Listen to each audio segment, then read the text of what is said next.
نعانا ويهويتا فخرة واج قدامو اندرا عزيرة تيت مالتما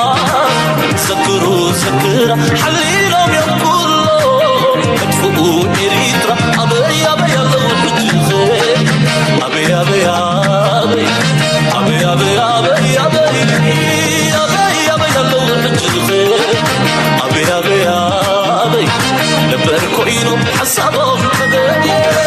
الساعات معرضت ستمن قلايو بزعبت وحوي نليدو قريو كم صخر رحيقهم قوقيرهم بلايو الفتواتو ماركتنا حيدتهم كنت عارب يوم لن عاسو حيدهم كيبهم حج حاليهم نسفرسو عبيدنا يوزلو إلا ويتواصل عبيدنا يوزلو سرايا تفوز الطايب والله الطايب نحنا زين غيرهم يلن تصم يلن نحنا زين غيرهم عبيدنا يوزلو تودي يتصورنا بريوز سعر كواتات هوي هويتا يبلالو طنا يبلالو مريم سكتراي عقلي قريب يوكوك عبيدنا يوزلو إلا وتبصر عبيدنا يوزلو سرايا نفوس الطايب والله الطايب نحنا زين غلو يلن تصم يلن نحنا زين غلو عبيدنا يوزلو وسنو مأكلو برد حيرك تزبلو كم تزدينا يوم ولا مساقلو أورينا مدر بايتاي صقر مالو نصنع حسبية عقلي تأميتنا حدا أطلال كرعاتنا عبيدك يوزلو عبيدكم بصلاة عبيدك يفوت صحيكم عبيدك يوزلو عبيدك بصلاة عقلي لم يفوت صحيكم سلام تخطاتلتنا إذا channel كما يتخونوا تبوك تكونوا ناي وترو تمنيتنان بهجنانيو لو مون كم وترو أقداسن وانا ونتحستو حزنا لكم دبخيلنا لنا سموت داتنا إذا مدام سانا كتصنعو بخبرنا عدمكم بجمار بلايك كم وترو مالتيو نايلومي أزيا قداسي كالتي فزك عير زلو كنتاتنا كنري مجم كساباب زغربا ثم regional powers سبزوبانا زنك أساقات زلو أقرات عربن كالين ينك أساقات سنهم الجيجن ثم super powers وين دمس هيبا مالو سلزي now it's getting even more serious. تصيت قداينا بسوماليلاند جمرنا تزوبانا حبي نوصك فترة لزخل كنتاتي زفتر زلو سو مجمريا بزي reaction سنة عالمنا كنجمر let's go. Of Somaliland has invited widespread criticism from across the globe. European Union and African Union have slammed the move. At least 21 countries, most of them from Muslim nations, have condemned the Israeli decision in a joint statement. The United Nations Security Council will hold an emergency meeting on the issue on Monday. The Arab League held an emergency meeting of permanent representatives following a request by Somalia. مجمريا كم ريو زلنا أزقو دايزي بإسلاميان هجرات عربن بترير تقاومي ينجيرن زلوا زدما أبزوان زي أبغني حق عالم تطويلا سلا زلوا دما ناي مورالز قبلتنتون هاللون سلازي عرب ليج كم دما حبرة أفريقيا يوروبيان يونيون سلستا قدستي organizations نزي إسرائيل قبل سومالي لاند جيراتو زلا ويهباتو زلا فلتو بترير كونو ترى يوم علو now أبز تري وزلو ما بتمونغو زلو ناي إمارات دبلوماتيو نتي ناي عرب ليج زمرح زنبره نسودما نتي إسرائيل جيراتو زلا نخونو زبله نتي ناي عرب ليج مرقز نخلقوا لحمبر إمارات سلازو خوننتو ويون نتي ناي نتي إسرائيل ذهبتو أفلتو إمارات تقاوماتو زبل زربا تزرجع نيرو it's not accurate إمارات سابجي بقلتي نتي كنا تاتاي تقاوماتون بقمت قالو كابت مخنان إذا سحبايا كمي مالت إت عرب ليج زبهال كلنا بالات هجرت فريمن مجلس أو تيانين إماراتن موروكون بحرينين فيرمان سحبان مالتيو إذا مالتيو نت عرب ليج زهابو مجلسي إمارات هيدا قفتون عبزز جبر زلوا جناين تي ناي إمارات قد بني سوفياتو تاي ويكافرين مرحا وزلوا بتناي عرب ليج وكلنا يشير برسن سلزخوني الزرب زلمبر ንናይ ኢማራት ባይላተራል ወይ ከዓ ናይ ኢማራት መርገፂ ይኮነን ዝነግር ዘሎ ስለዚ ብዚኣ there was this confusion ነይሩ ምናልባት ንኢማራት ኮንፊዥንን ስለ ዘገድሶም እዩ ዝተጠቀሙላ ክኾኑ ይኽእሉ እዮም ኩሉ ግዜ መንጎ ስለ ዝፃወቱ ኣብ ፖሊሲ ናይ ዓለም ብኣሉታ ክጥቀሱ ይደልዩን እዮም ኣብዚ እዋን እዚ ግን ዳርጋ ምዕብሊ ኣብ ዘይብሉ ደረጃ ስለ ተበፅሒ ዘሎ እቲ ኩነታት ከምዚ ንሪኦ ዘለና እዩ ኢስት ኣፍሪካን ብሎክ ዝበሃል እውን በዓል ሩዋንዳ ኬንያ ታንዛንያ ኡጋንዳ ገለ ዘለዎ እውን ንሱ እውን ነቲ እስራኤል ዝሃበቶ ኣፍለጦ ኮኒንዎ ኣይተቐበሎን ኤርትራ ኦልሬዲ እስራኤል ዝገበረቶ ሓደገኛ ምዃኑ ገሊፃ ኣላ ብግልፂ ግን ኮኒነዮ ወይ እውን ደጊፈዮ የበለትን ስለዚ ብዙሓት ሃገራት መልሲ ይበና ኣለዋ እቲ ኩነታት ድማ ሕጂ ናበይ ገፁ እዩ ዝኸይድ እንድሕሪ ኢልካ መን እዩ እቲ ኔክስት ሓገዝ ነዚ ኩነታት ዝለዓል ከደይቦ ዝኽእል well let's go to America Reputation as a global peacemaker at stake, U.S. President Donald Trump is making an end-of-year meeting with Benjamin Netanyahu a top priority, interrupting his Christmas break at Mar-a-Lago to sit down with the Israeli Prime Minister. Since October's signing of the ceasefire agreement between Israel and Hamas, Israel's on ሕጂ እዚ ርክብ እዚ ኣብ መንጎ ነተንያሁን ዶናልድ ትራምፕን ዝግበር ዘሎ ኣብ ኣዝዩ ኣገዳሲ ግዜ ተገይሩ ነተንያሁ very very calculated person እዩ ዝገብሮ ሪስክ ካልኩሌት ገይሩ ዝኸይድ እዩ ከም ዶናልድ ትራምፕ ኣይኮነን ሕጂ ሂደት መዓልታት ኣቐዲሙ ንሶማሊላንድ ኣፍልጦ ኣዋሃባ ድማ ድራማቲክ ዝኾነ ብቴሌፎን ብቪድዮ ኮንፈረንስ ገይሩ ስለዚ ቫይራል ክኾን ከም ዝኽእል ገይርዎ ምክንያቱ ሚድያ ኣብ ቁፅፅሮም ስለ ዝኾነ ብኸመይ ይሰርሕ ነገራት ጠፍኦም ኣይኮነን ነዚያ ዝገብራ ዘሎ ድማ ሂደት መዓልታት ቅድሚ ዶናልድ ትራምፕ ምስ ዶናልድ ትራምፕ ምርኻቢ ዝገብራ ዘሎ ስለዚ እንታይ ማለት እዩ ነቲ ዕምቆት ናይ ቀላይ ይዕቅኖ ይፀንዩ እንታይ ዓይነት ግብረ መልሲ ካብ ዓለም ክመፅእ እዩ ስለዚ ሕጂ ምስ ዶናልድ ትራምፕ ዝግበር ዲስካሽንስ ብርግፅ ሓንቲ ካብተን ኣጀንዳ እያ ክትከውን እዚኣ ናው ኣሜሪካ ድማ ካልኩሌት ትገብር ኣላ ወርልድ ሪኣክሽንስ ርያ እቲ ክትገብሮ ትኽእል ውሳነ ክንርኢ ኢና ዶናልድ ትራምፕ ንነተንያሁ ካብ ልቡ ንዝደልዮ ነገር ኖ ኣይገብረልካን እዩ ክብሎ ዓቕሚ የብሉን ኤቭሪባዲ ኣግሪስ ኣብዚ ኩልና ኢና ንሰማማዕ ብዝኾነ ግን ካልኩሌት ዝኾነ ውሳነ ክገብር እዚ ዓለምና ድማ ትፅበየ ዘላ ስለዚ ኣብ መንጎ እዚኦም ክልቲኦም ሃገራት ዝግበር ዘሎ ርክብ ኣብ መንጎ እዚኦም ክልተ ሃገራት ራዲኮንስ ኣብ መንጎ እዚኦም ክልተ መራሕቲ ነተንያሁ ምስ ዶናልድ ትራምፕ ዝገብሮ ወሳኒ ክኸውን ምክንያቱ ነቲ እስራኤል ዝገበረቶ ማንም ሃገር ክድግፎ ኣይከኣለትን ኣላ ክሳብ ሕጂ እንኮላይ በዓል ኢማራት እውን ተሓቢአን ኣለዋ ስለዚ ደቡብ ሱዳን እውን ከምኡ ክትገብር እያ ብፀቕጢ ናይ ካልኦት ሃገራት ተባሂሉ ነይሩ ኖ ይኹንነ ኢላ ደቡብ ሱዳን እውን ትኾነ ስለዚ ነዛ ጉዳይ እዚኣ ክድግፋ ዝኽእል የለን ኣብዪ ኣሕመድ እንኮላይ ኣፅቂጥ ኣሎ እዚ እውን ሙሉእ ነብሱ ዝኸኣለ ሙሉእ ዓብዪ ሓበሬታ ዝበካ ኩነታት ኢና ንርኢ ዘለና ስለዚ እተን ዝኹንና ብብዝሒ እተን ክድግፋ ዝኽእላ ዝተባህላ ግን ኩለን ኣፅቅጥ እየን ኣቢለን ዘለዋ ስለዚ ዝርክብ ናይ እዚኦም ክልተ ኣገዳሲ ክኸውን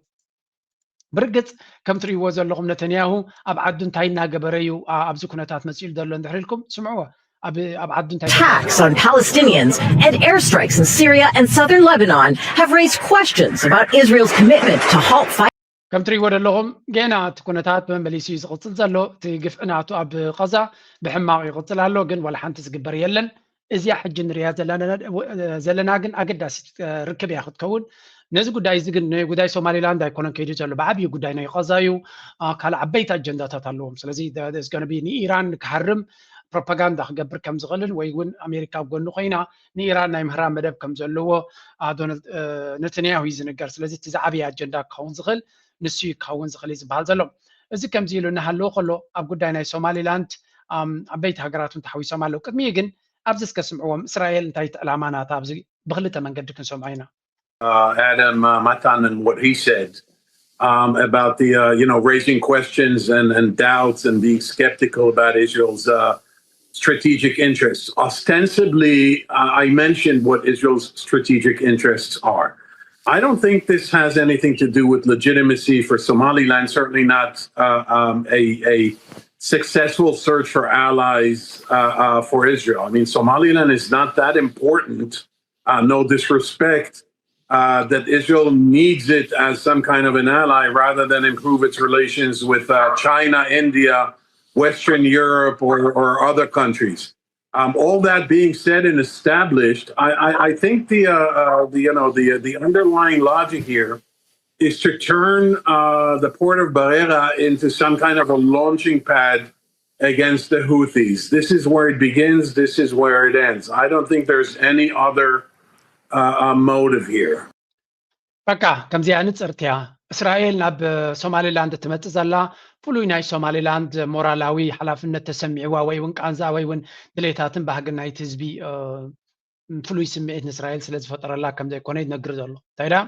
እስራኤል ንሑቲ ክትሃርም ስለ ትሓስብ ዘላ ካብኡ ትዋጋኣሉ ቦታ እያ ትደሊ ዘላ ስለዚ ንውግእ እያ ክትመፅእ ናብቲ ቦታቲ ስለዚ ንውግእ ከም ዝኾነ ኣሚንኩም ክፅበዩ ኣለኩም ፍሉይ ሓገዝ ወይ እውን ፍሉይ ደገፍ ናይ ሶማሊላንድ ስለ ዘገድሳ ኣይኮነትን ትመፅእ ዘላ እዩ ዝብል ዘሎ and that's clear ባዕላቶም እውን ካብቲ ናቶም 2-3 ዝበልዎ ክነግረኩም this is clear ኤርትራ ነዚ ኩነታት ብንፁር ነጊራ ነይራ እዚ ቦታ እዚ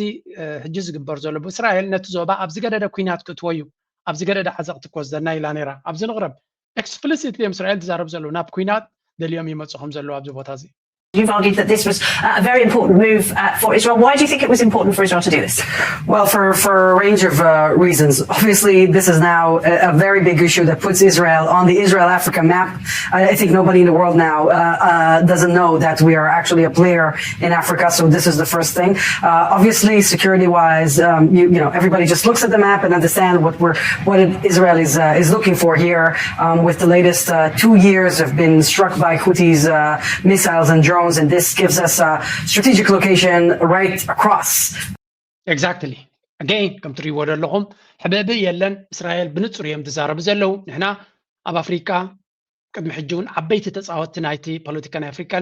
نيرنا حجيجن مليسنا حيال زخون بوتا حيزنا لنا تقندقن أب استراتيجيك بوتا سلزلنا نكوز صرنا بحرك خون خل ني سيرفيليانس خون خل ني انتليجنس خون خل على قولجن بايتال لنا ني حوتن كنهرم نزغون صلاينا كنهرم له نخل سلازي ناب حوتن مهرام مخانو تعبي علامه بقلت كنقر جمير له حوت ود مغلص وصي لبقال زي خمسالكم تاي زبل زلو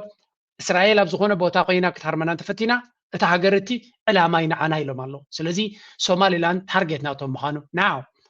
حوت بينوني اسرائيل اب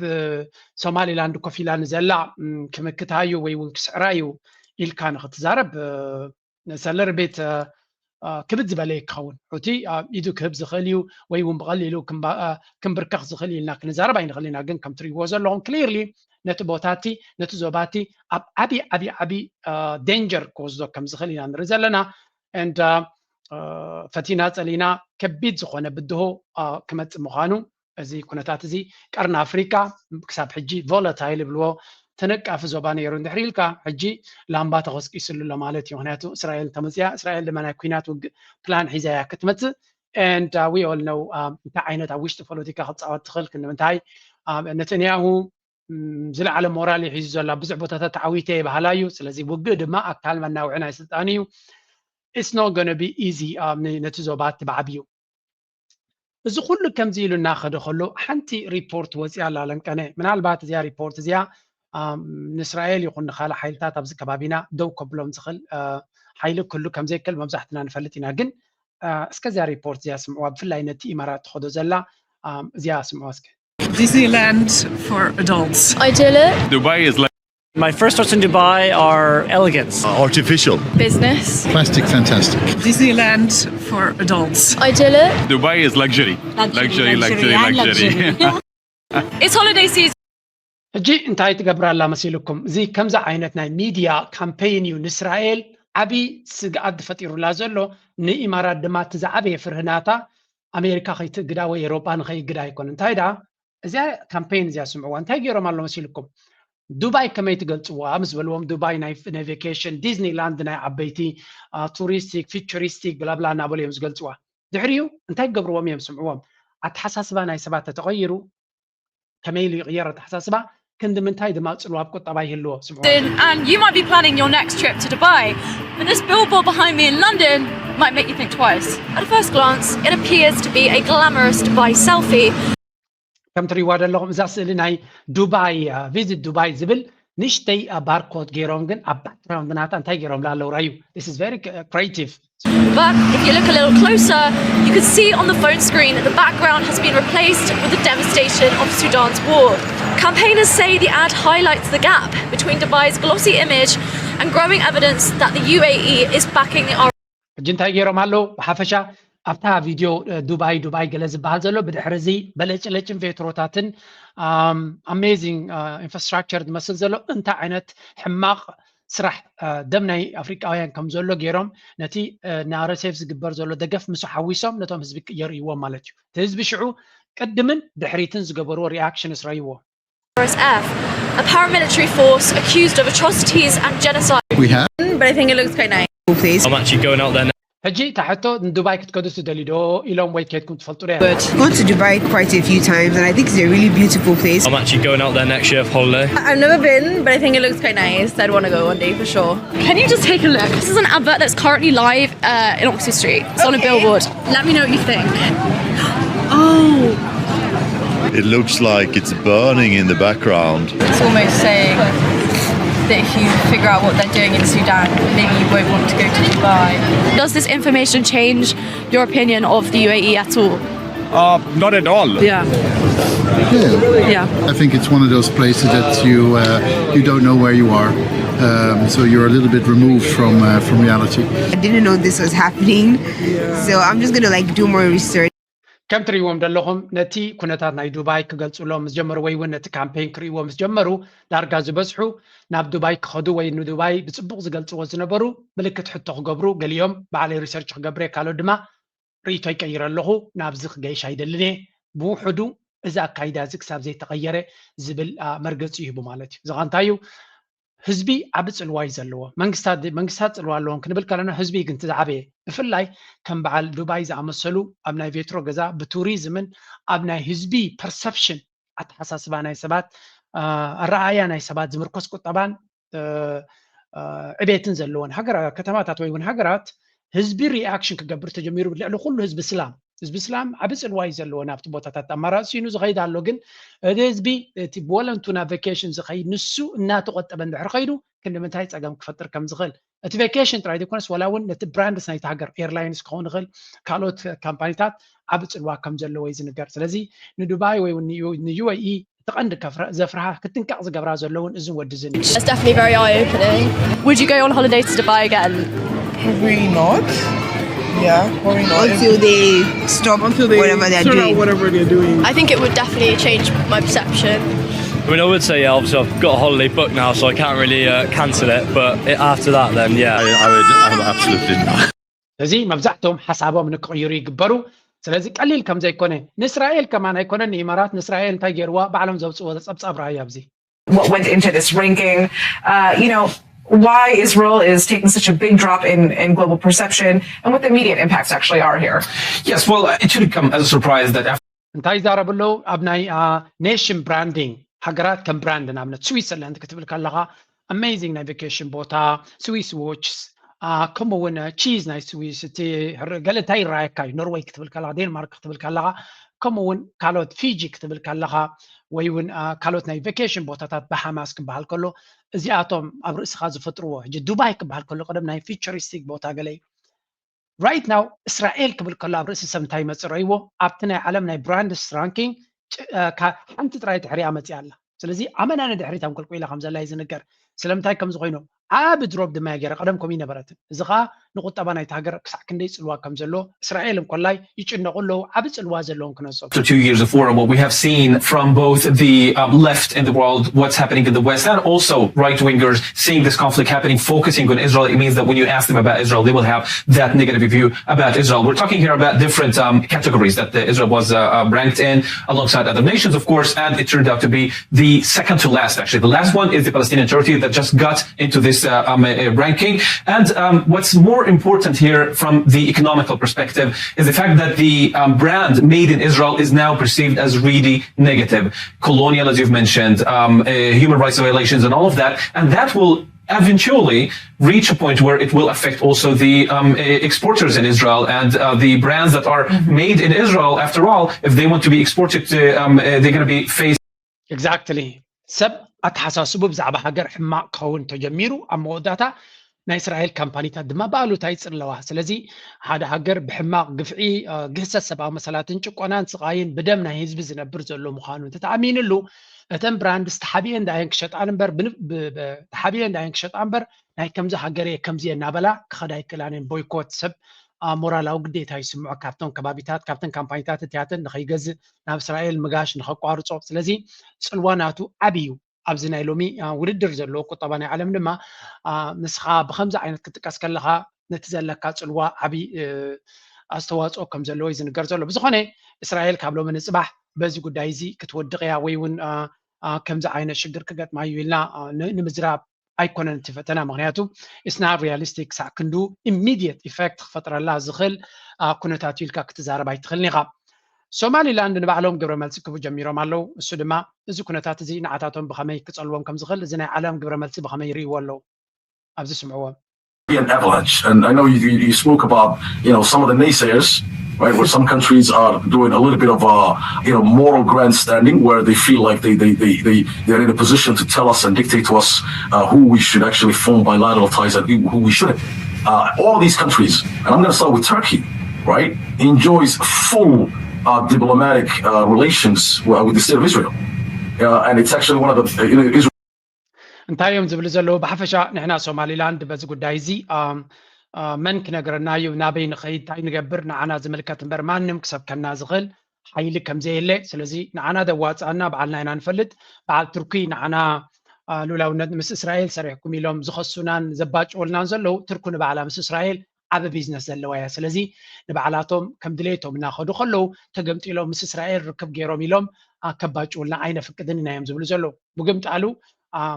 ኣቦ ከለዉ እውን ግብፂ ብዝቐረባ ምስ እስራኤል ዝገበሮ ተርክብ እውን ይርእይዎ ኣለዉ ስለዚ ንባዕላቶም ምስ እስራኤል ዓበይቲ ዲልስ ገይሮም እናኸዱ ከለዉ ተገምጢሎም ንዓና ከምዚ ደገበርካ ከምዚ ደኾንካ ዝብል ኣዘራርባ ዘዋፅእ ተቐባልነት ዘለዎ ኣይኮነን ንሕና ደዋፅኣና ክንገብር ኢና ዝብል ዘረባ ኢና ንርኢ ዘለና ብካልእ ግምጣሉ ሶማላውያን ድማ ብርቱዕ ዝኾነ መልሲ ኢቨን ሶማሊላንድ እውን ብርቱዕ መልሲ ክህቡ ጀሚሮም ኣለዉ እስከ ናይ ሶማልያ ንስማዕ To formally recognize the self-declared Republic of Somaliland has been met with condemnation in Somalia.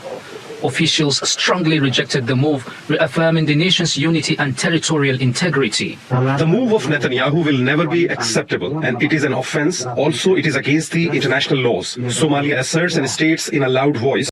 ሶማልያ ብዝበርትዐ ድምፂ ግብረ መልሲ ትህብ ዘላ እዚ ኩነታት እዚ ተቐባልነት የብሉን ይብላ ኣሎ ነቲ መራሒ ናይ ሶማልያ እውን ዓብ ደገፍ ኣብ ዓዲ ከም ዝረክብ ይገብሮ ኣሎ ከም ትሪእዎ ዘለኹም ህዝቢ ናይ ሶማሊላንድ ምንፃል ህዝቢ ሶማልያ ኣይድግፎን እዩ ጥራይ ዘይኮነ እስራኤል ቀዳመይቲ ምዃና ድማ ነቲ ህዝቢ ሶማልያ ምስ ናይ ፈለስጢን ድንጋፀ ዘለዎ ምስ ናይ ጋዛ ድንጋፀ ዘለዎም ሕጂ ድማ ናብ ውሽጦም ትመፅእ ምህለዋ again ዩኒቲ ናይቲ ሶማልያ ሕብረት ናይ ሶማልያ ሓድነት ናይ ሶማልያ ብሓደ ንክኸውን ዓብ ድፍኢት ይገብር ከም ዘሎ እዩ ዝንገር ዘሎ ስለዚ እቲ ግብረ መልሲ ናይቲ ህዝቢ ኦቨርዌልሚንግ ወይ እውን ብዝለዓለ ደረጃ ኢብን ኣብ ሶማሊላንድ ኣብ ሓደ ክፋል ሓደ ዓብይ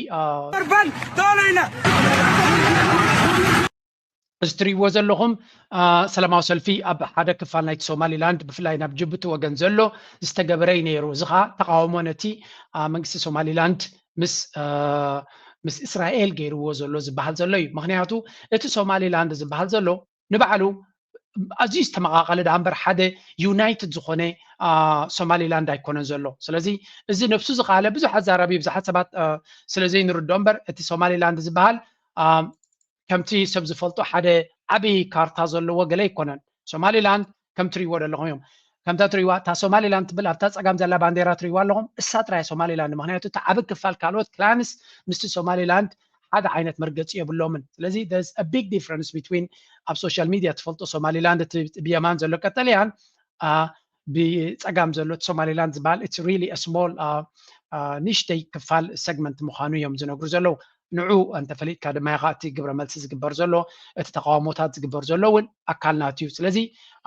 እስራኤል ኣፍልጦ ማሃባ እውን ኣይሓገዘን እዮም ዝብሉ ዘሎ ምክንያቱ ንመብዛሕቶም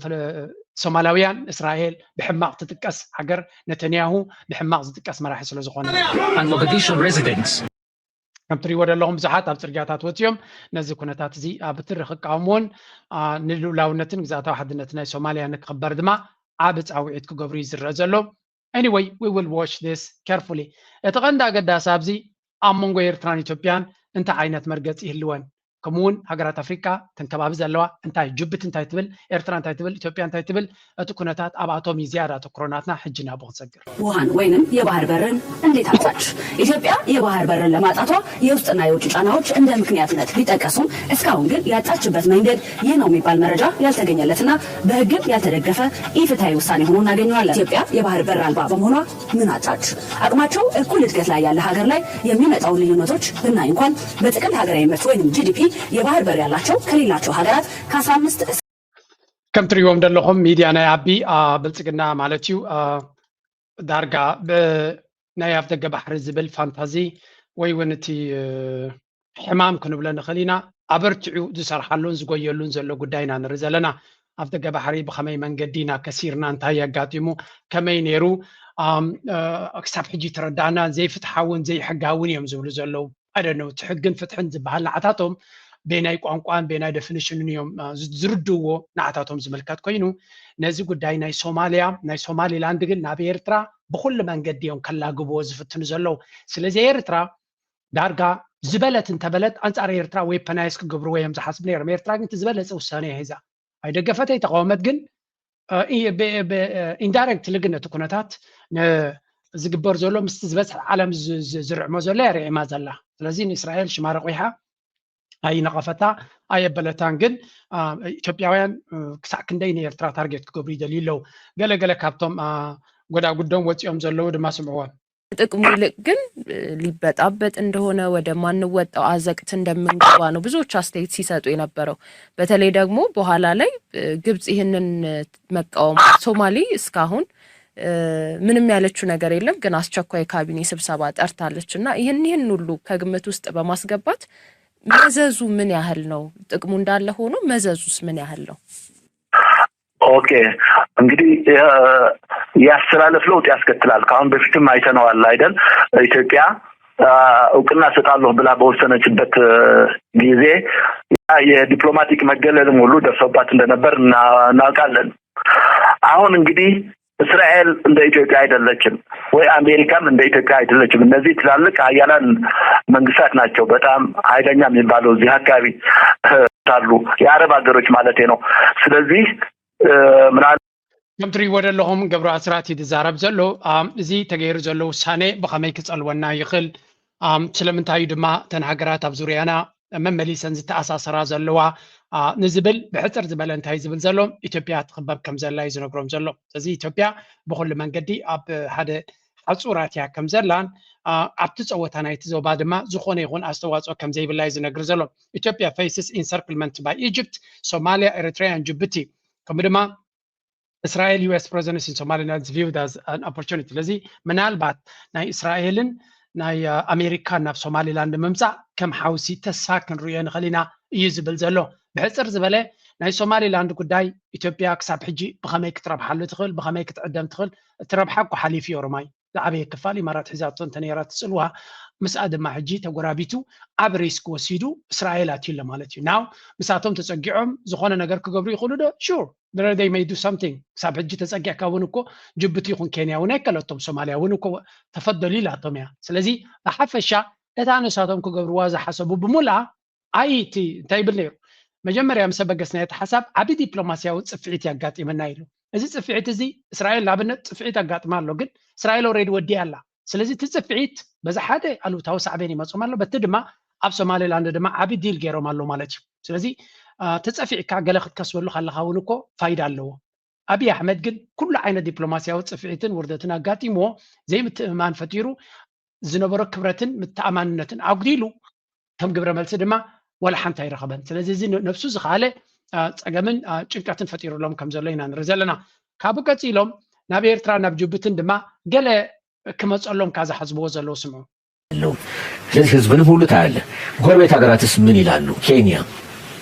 ለምሳሌ ዳሬዲ በነገራችን ላይ እነሱም ሪኮግናይዝ የሚያደርግ ናቸው ደቡብ ሱዳን ብቻ ሳይሆን ኬንያም ራሳቸው ኤክሴፕት ጅቡቲና ኤሪትሪያ ነው እንጂ አሁን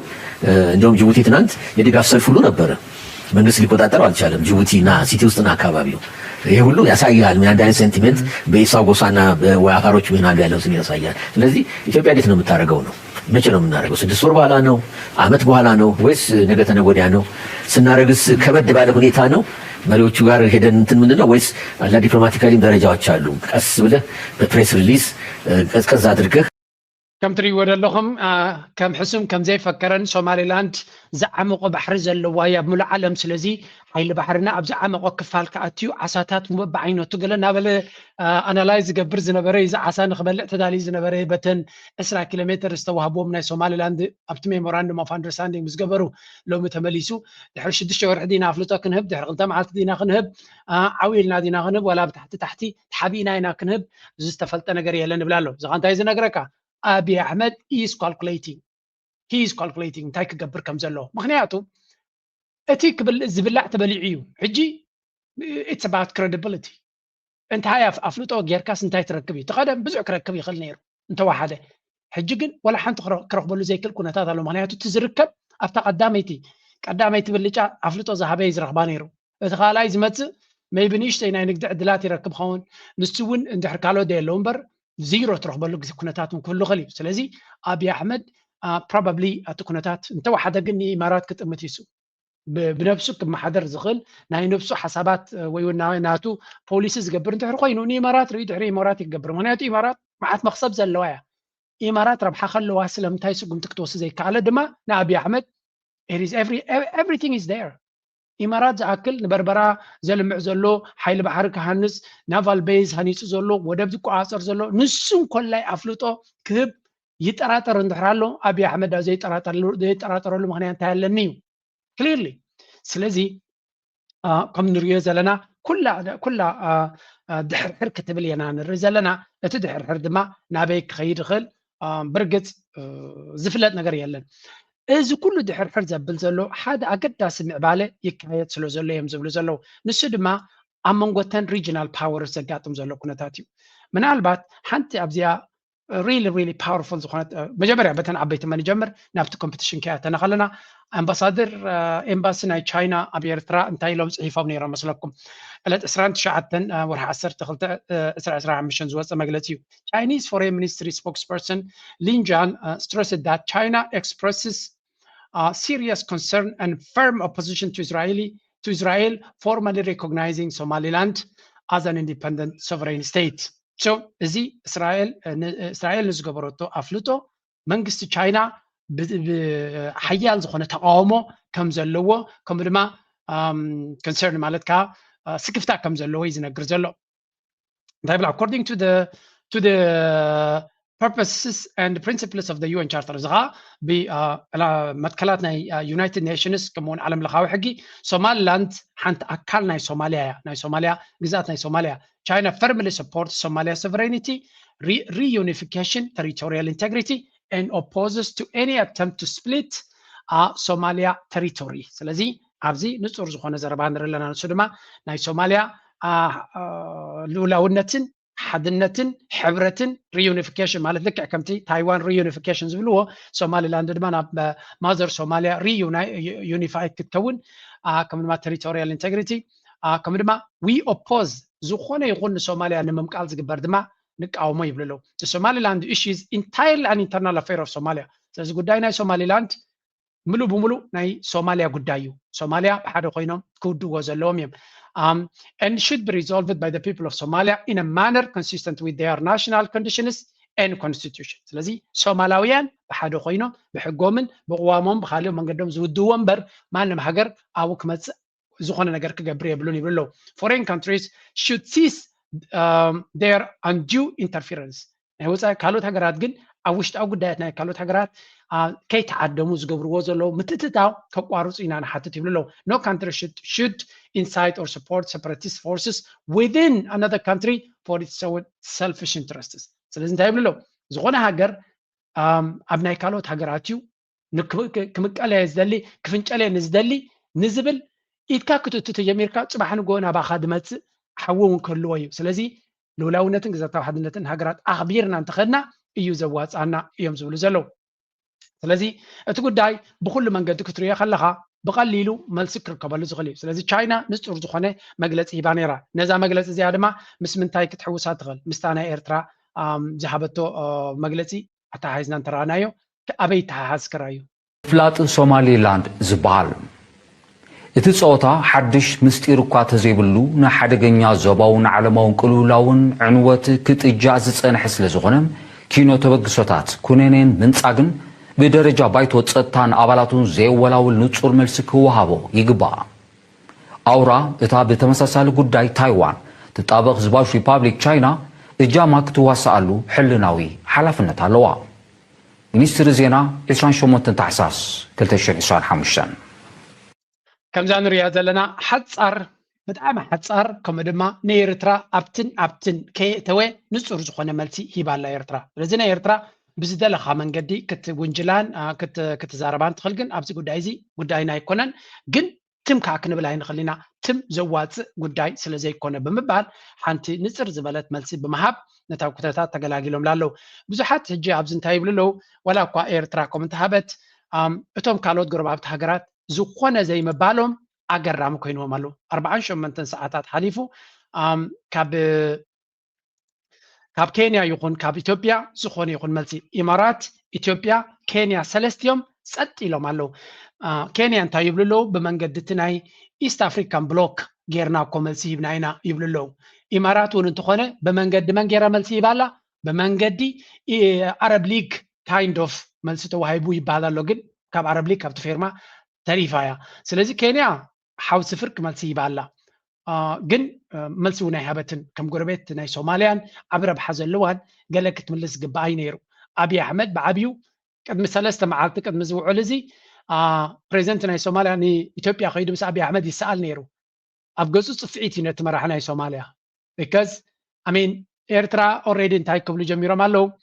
ናይ ኢትዮጵያ ሚድያ ዝብሎ ዘሎ ማለት እዩ። እዚኣ 48 hours UAE ኢትዮጵያ and Kenya remain silent on Israel's attack on Somalia sovereignty። እዚ ናይ ሶማልያ ዴይሊ ዝብል ሚድያ ዘውፅኦ እዩ። ሰለስተ ሃገራት ናይ ሶማልያ ልውላውነት ኣብ ዝህረመሉ ዘሎ ስቕታ መሪፆም ከም ዘለው እዩ ዝዛረብ ዘሎ። ሓንቲ ነራ ብመንገዲ ናቶም ፅንሒልና ክርያ ኢና እዚ ጉዳይ እዚ ናበይ ክኸይድ ከም ዝኽእል። እታ ዝዓበየት ባእሲ ትበሃል ዘላ ኣብዚ ግን ሓንቲ ኣብዚኣ ከይወፀኹ ከለኹ ድሕሪ ቻይና ኣሜሪካ ድማ እንታይ ይበሃል ኣሎ ዝተረጋገፀ ኣይኮነን፣ ግን ሓደ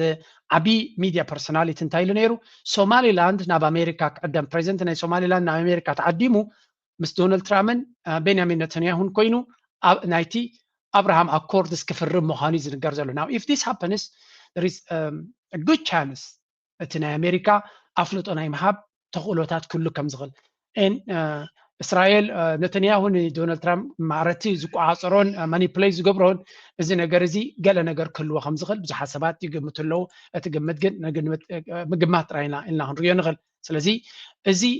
if this happens ናይ ሶማሊላንድ ፕሬዚደንት ናብ ኣሜሪካ ከይዱ ኣብዚ ጉዳይ እዚ ነቲ አብርሃም ኣኮርድስ ክፍርም ድሕሪ ኺኢሉ good chance ኣለዎም። ምናልባት ኣሜሪካ ኣፍልጦ ክትቦም ትኽእል። ምክንያቱ ናይ ቻይና ምንቅስቃስ ይርዩ ስለ ዘለው it's always the opposite ናብ ዝተፈላለየ መርገፂታት ዝኽየድ ኩነታት ኢና ንርኢ ዘለና። ናብትን ምን ናበይ ይኸይድ እዩ ዝበሃል ዘሎ። the biggest fight right here is ኣመንጎ ኢማራትን እስራኤልን ኣመንጎ ኢማራትን ስዑድያን ኣመንጎ ኢማራትን ትርኩን ዝግበር ዘሎ ባእሲ ምዃኑ እዩ ዝንገር ዘሎ። ሓንቲ ኣርቲክል ክበክም እየ። መጀመርያ ኣብዚ ጉዳይ እዚ ክንደይ ሃገራት ተቐርቂረን ከም ዘለዋ ስምዑ። UAE-backed forces in Yemen. Global attention shifted when the president of the United Arab Emirates touched down in Islamabad, signaling a moment of high diplomatic significance. On December 26th, UAE President Sheikh Mohammed bin Zayed Al Nahyan arrived in Islamabad for his first official visit to Pakistan, marking a historic milestone in the two nations' evolving relationship. He was warmly received at the Noor Khan airbase by Pakistan's prime and have signed a mutual defense pact. ፓኪስታን ዝበሃል ሓደ እስላማዊ ሃገር እቲ እንኮ እስላማዊ ሃገር ኒውክለራዊ ኣፅዋር ዘለዎ ሃገር እዩ። ከም ትሪእዎ ዘለኹም ፓኪስታን ኣብ መንጎ ስዑድያን ኢማራትን ተቐራቂሩ ከም ዘሎ። ስለዚ እንታይ ዘርእየካ ስዑድያን ኢማራትን ኣብ ሃገራት ኣፍሪካ ጥራይ ደይኮነ ወላ እውን ኣብቲ ኤስያ ዝበሃል ዘሎ ሃገራት ብርቱዕ ዝኾነ ውድድር እየን ዘካይዳ ዘለዋ። ስዑድያ ምስ ፓኪስታን ሓደ ዓብይ ናይ ወታደራዊ ክዳን ጌረን ተባሂለን ሰለብሬት ዝግበረሉ ኣብ ዝነበረ ግዜ ናይ UAE MP set ማለት መሐመድ ቢን ዛይድ ድማ ሓደ ናብ ፓኪስታን ብምኻድ ነቲ ስዑድያ ሒዘየ ኣለኹ ትብሎ ዝነበረት ከም ትሪእዎ ዘለኹም ሰይርዋ ኣትዩ ፓኪስታን ኣብዚ ቀረባ መዓልቲ ምስ ሊብያ ምስ ጀነራል ናይ ሊብያ ሕፍጣር ዝበሃል ናይ 4 ቢልዮን ዶላር ናይ ኣፅዋር ዲል ጌራ ከም ዘላ ዝንገር ዘሎ። ናው እዚ ገንዘብ እዚ ካበይ ክመፅእ ንዝብል ብዙሓት ከም ዝግምትዎ ዘለዉ እቲ ገንዘብ ኢማራት ንፓኪስታን ክትከፍላያ እቲ ኣፅዋር ድማ ካብ ሊብያ ናብ ሱዳን ክኣቱ ከም ዝኽእል ዝገልጽ ሓበሬታ ኣሎ። ስለዚ እቲ ኩነታት ከም ንሪኦ ዘለና ከምዚ ዓይነት ምትህለላ ከይረአን እዩ ዘሎ ስለዚ ኢማራት ንስዑድያ ናይ ብሓቂ ንስዑድያ ንመሐመድ ቢን ሰልማን እዚ መሐመድ ቢን ዛይድ ኣብ መንጎ ክልቲኦም እንዲ ትውድድር ዘሎ ኣብ ብዙሕ ነገር ይፀፍዖ ከም ዘሎ እዩ ዝነገር ዘሎ ሶሪ ብግልፂ ክንዛረበላ እንተኮይና ይፀፍዖ ኣሎ ምክንያቱ ናይ ስዑድያ መራሒ ከም ትሪእዎ ዘለኹም እዚያ ስእሊ እዚያ ክልተ ሰለስተ ስእሊ እንደ ከርእየኩም ኣብዚ ከም ትሪእዎ ዘለኹም ኢማራት ዝበሃል ሃገር ራእይዎ እቲ ኣብ ላዕሊ ሰማያዊ ድሙቕ ሰማያዊ ዘሎ እዩ ኢማራት ንስዩ ኣብ ላዕሊ ድማ እስራኤል ዝበሃል ኣሎ እዞም ክልተ ሃገራት ብሓደ ኮይኖም ይሰርሑ ኣለዉ እዩ ዝበሃል ዘሎ ኣብ ብዙሕ ነገራት ማለት እዩ እቲ ኩነታት ክትሪኦም ከለኻ ንእሽተይ ሃገር እዩ ስዑድያ ራእይዎ ክንምንታይ ኢማራት ኾ ኣፀቢቑ እዩ ዝዓቢ ስዑድያ ስለዚ ኢንፍሉወንስ ናይ ስዑድያ ኣፀቢቑ ይከዓቢ ዋላ ቁጠባ ናቶም ማለት 3 ዕፅፊ ናቱ ድዩ ዋላ 2 ዕፅፊ ናይ ቁጠባ ናይ ኢማራት እዩ ቁጠባ ናይ ስዑድያ ስለዚ ዓብ ቁጠባ እውን እዩ ዘሎ ስዑድያ እንትኾነ ኣብቲ ፀወታ ክትሪኦም ከለኻ እዚ ኢማራት ዝበሃል ዝለዓለ ፍሌክሲቢሊቲ ቅልጣፈ ምትዕፅፃፍ ስትራቴጂ ታክቲክ ይጥቀም ከም ዘሎ ኢና ንርኢ ዘለና ውፅኢት ናቱ ድማ ክንደይ ቦታታት ተቆፃፂሩ ኣሎ ኣብ ድርኩ ኺትናቶም መፅኡ ክንምንታይ ሓይሊ ይጥቀም ከም ዘሎ ብፍላይ ብናይ ወደባት ኩነታት ክትርኢ ከለኻ ዳርጋ ብምሉ እዚ ወሽመጥ ዓደን ዝበሃል ብክልቲኡ ሸነኽ ሶማሊላንድ ይኹን ቦሳሶ ፑንትላንድ ይኹን ብንኡ ድማ ናይ የመን ብምሉአንተን ደሴታት እንኮላይ ሱቃጥራ ወሲኽካ ንብምሉአን ተቆፃፂርዎን ከም ዘሎን ኣብ ወደባት ድማ ብዝቐልጠፈ የስፋፍዐ ከም ዘሎን ነቲ ንዑ ሕፅረታት ኮይኑ ዝስምዖ ዘሎ ድማ ብናይ እስራኤል ሓይሊ ተኪዩ ዝቐልጠፈ ለውጢ ክገብር ይፍትን ከም ዘሎ እዩ ዝንገር ዘሎ ስለዚ እዚ ንሪኦ ዘለና ናብ ብፍላይ ኣቡዳቢ ኣብዚ እዋን እዚ ገጅፍ ዝኾነ ምንቅስቃሳት እዩ ዝገብር ዘሎ ወላ እኳ ብዙሕ ደገፍቲ እንተዘይብሉ ንኣብነት ብፀጋም መን ትሪኡ ኣለኹም ግብፂ ቱርኪ ቀጠር ስዑድያ ካልኦት ወላ በዓል ጆርዳን ክትውስኽ ትኽእል ኩዌት ክትውስኽ ትኽእል ዑማን እውን ሜይቢ ምስኦም ክኸውን ይኽእል ኩሎም እዚኦም ክትሪኦም ከለኻ እቲ ኢማራት ተነፀለይ ዝመስለካ ግን ምንቅስቃሳት ናብቲ ክትሪኦ ከለኻ ድማ ሞር ዳይናሚክ ቀልጢፉ ዝቀያየር ቀልጢፉ ፅልዋ ዝገብር ዘሎ ንስ እዩ ስለዚ ኣብዘን ዝሓለፋ ኦቨር ፓስት ዴኬድ ኣብዘን ዝሓለፈ 10 ዓመት ኢማራት ዝበሃል ሓደ ኣዝዩ ሓያልን ሓደገኛን ፓወር ኮይኑ ይመፅኡ ዘሎ ኣብዚ ከባቢና ዘይኮነ ወላ እውን ሃገራት ዓረብ ምክንያቱ እቲ ባእሲ ናቶም ኣብ ኩሉ ከርየኩም ኣብዚ ምናልባት ዲቴይልድ ሓበሬታ ስለ ዝኾነ እዚ ኣብ ክንደይ ሃገራት ይፋጥጡ ኣለዉ ረዩ ፎር ኤግዛምፕል ካብ ሓደ ከውሾስ ጥንቁቕ ዝኾነ ዲፕሎማሲ ኢማራት ናበይ ከይዳ ኣላ ናብ ኣሰርቲቭ ሓይሊ ዘለዎ ጂኦፖለቲካዊ ኣክተር ተቐይሩ ከም ዘሎ እዩ ዝንገር ዘሎ ሕጂ እቲ ውድድር ኣበይ ኣሎ ኣብ የመን ፅነኢልና ክንሪአና ኣብ የመን ዓብ ክፋል ናይ የመን ተቆፃፂሮም ጥራይ ዘይኮነ ሕጂ ድማ ልክዕ ከምዚ ናይ ሶማሊላንድ ኣፍልጦ ዝሃበት እስራኤል ንደቡባዊ የመን ኣፍልጦ ንክትህብ ኣርቲክል እስክፅሓፍ ጀሚሩ ኣሎ ልክዕ ከምቲ RSF እውን ሃገር ክኸውን ኣፍልጦ መን ይህቦ ዝብል ካምፔይን ሜይቢ ድሕሪ ዝተወሰነ ዋርሕ ንሰምዕ ንኸውን ኢና ምክንያቱ ኢማራት ከምኡ ጌርካ ምንፃል ተቐዳማይ ታክቲክ ንሳ ትጥቀመሉ ዘላ ስለ ዝኾነት ስለዚ ኣብ የመን UAE builds parallel power structures Israel benefits from the secure Red Sea lane ስለዚ እስራኤል ውሑድ ገንዘብን ውሑድ ባጀትን ኣውፅያ በቲ ኢማራት ትሰርሖ ዘላ ዓብ መክሰብ ከም ትረክብ ስለ ትገብር ዘላ ንኢማራት ክትሕግዛ ሽፋን ክትበላ ብኩሉ መንገዲ ዲፕሎማሲያውን ፖለቲካውን ድጋፍ ትገብረላ ከም ዘላ እዩ ስለዚ ክልተ ኣዝዮም ተጠናኒጎምን ኦርጋናይዝድ ኮይኖም ዝሰርሑ ዘሎ ንርኢ ኣለና ኣብ ሱዳን UAE ባክስ ነቲ RSF ዝበሃል ትሰርሓላ ኣላይንስ ዊዝ እስራኤሊ ኢንተረስትስ ኢን ፍራግመንትድ ሶቨሬኒቲ ስለዚ ኣብ ሱዳን ተመሳሳሊ ኣብ ሲሪያ ተመሳሳሊ እዩ ዝግበር ዘሎ UAE ኖርማላይዜሽን ሚረርስ ኢዝራኤልስ ፕሪፈረንስ ፎር ዊክ ኤክስተርናሊ ኮንስትሬይንድ ስቴት ኣብ ሱሪያ እውን እንትኾኑ ኢማራትን እስራኤል እንታዮም ዘልዩ ዘሎ ዝተዳኸመት ሱሪያ እምበር ሓያል ሱሪያ ክትከውን ኣይደልዩን እዮም ዘሎ ሊባኖስ UAE frames resistance as destabilizing aligning with Israel ኣብ ሊባኖስ ድማ ተመሳሳሊ UAE ኣብ ጎኒ እስራኤል ኮይና ንድኽምቲ ሃገር ናይ ሊባኖስ ከም ትህሉ እዮም ዝነግሩ ዝኾነ ተቃውሞ ድማ ግብረ ሽበራዊ ብምባል እዮም ሌበል ዝገብርዎ እስራኤል ድማ ስለምታይ ንኢማራት ትመረፅ መሲልኩም ኢማራት እስላማዊት ሃገር ስለ ዝኾነት እስላም ንእስላም ክኸሶ ከሎ ዝበለፀ ተሰማዕነት ኣሎ ንእስራኤል ስለ ዘይቅበልዋ ስለዚ እዚ ነቲ ብፍላይ ነቲ ምዕራባዊ ዓለም ነቶም የማናይ ክንፊ ፖለቲከኛታት ብመንገዲ ኢማራት ድመፅእ ብዛዕባ እስላምን ግብረ ሽበራን ዘረባ ዝለዓለ ተሰማዕነት ስለ ዘለዎ ናይ ብሓቂ ኢማራት ትጠቕሞም እያ ንዖም ኣብ ኢራቅ እውን እንተኾነ UAE supports western Gulf linked forces ስለዚ ኣጋይን ሕጂ እውን እንተኾነ ኣብ ኢራቅ እውን ተመሳሳሊ ኣካይዳ ኢና ንርኢ ዘለና ኩሉ ዝንሪዮ ዘለና ነቲ بعالم درجة زر زلوا كايدا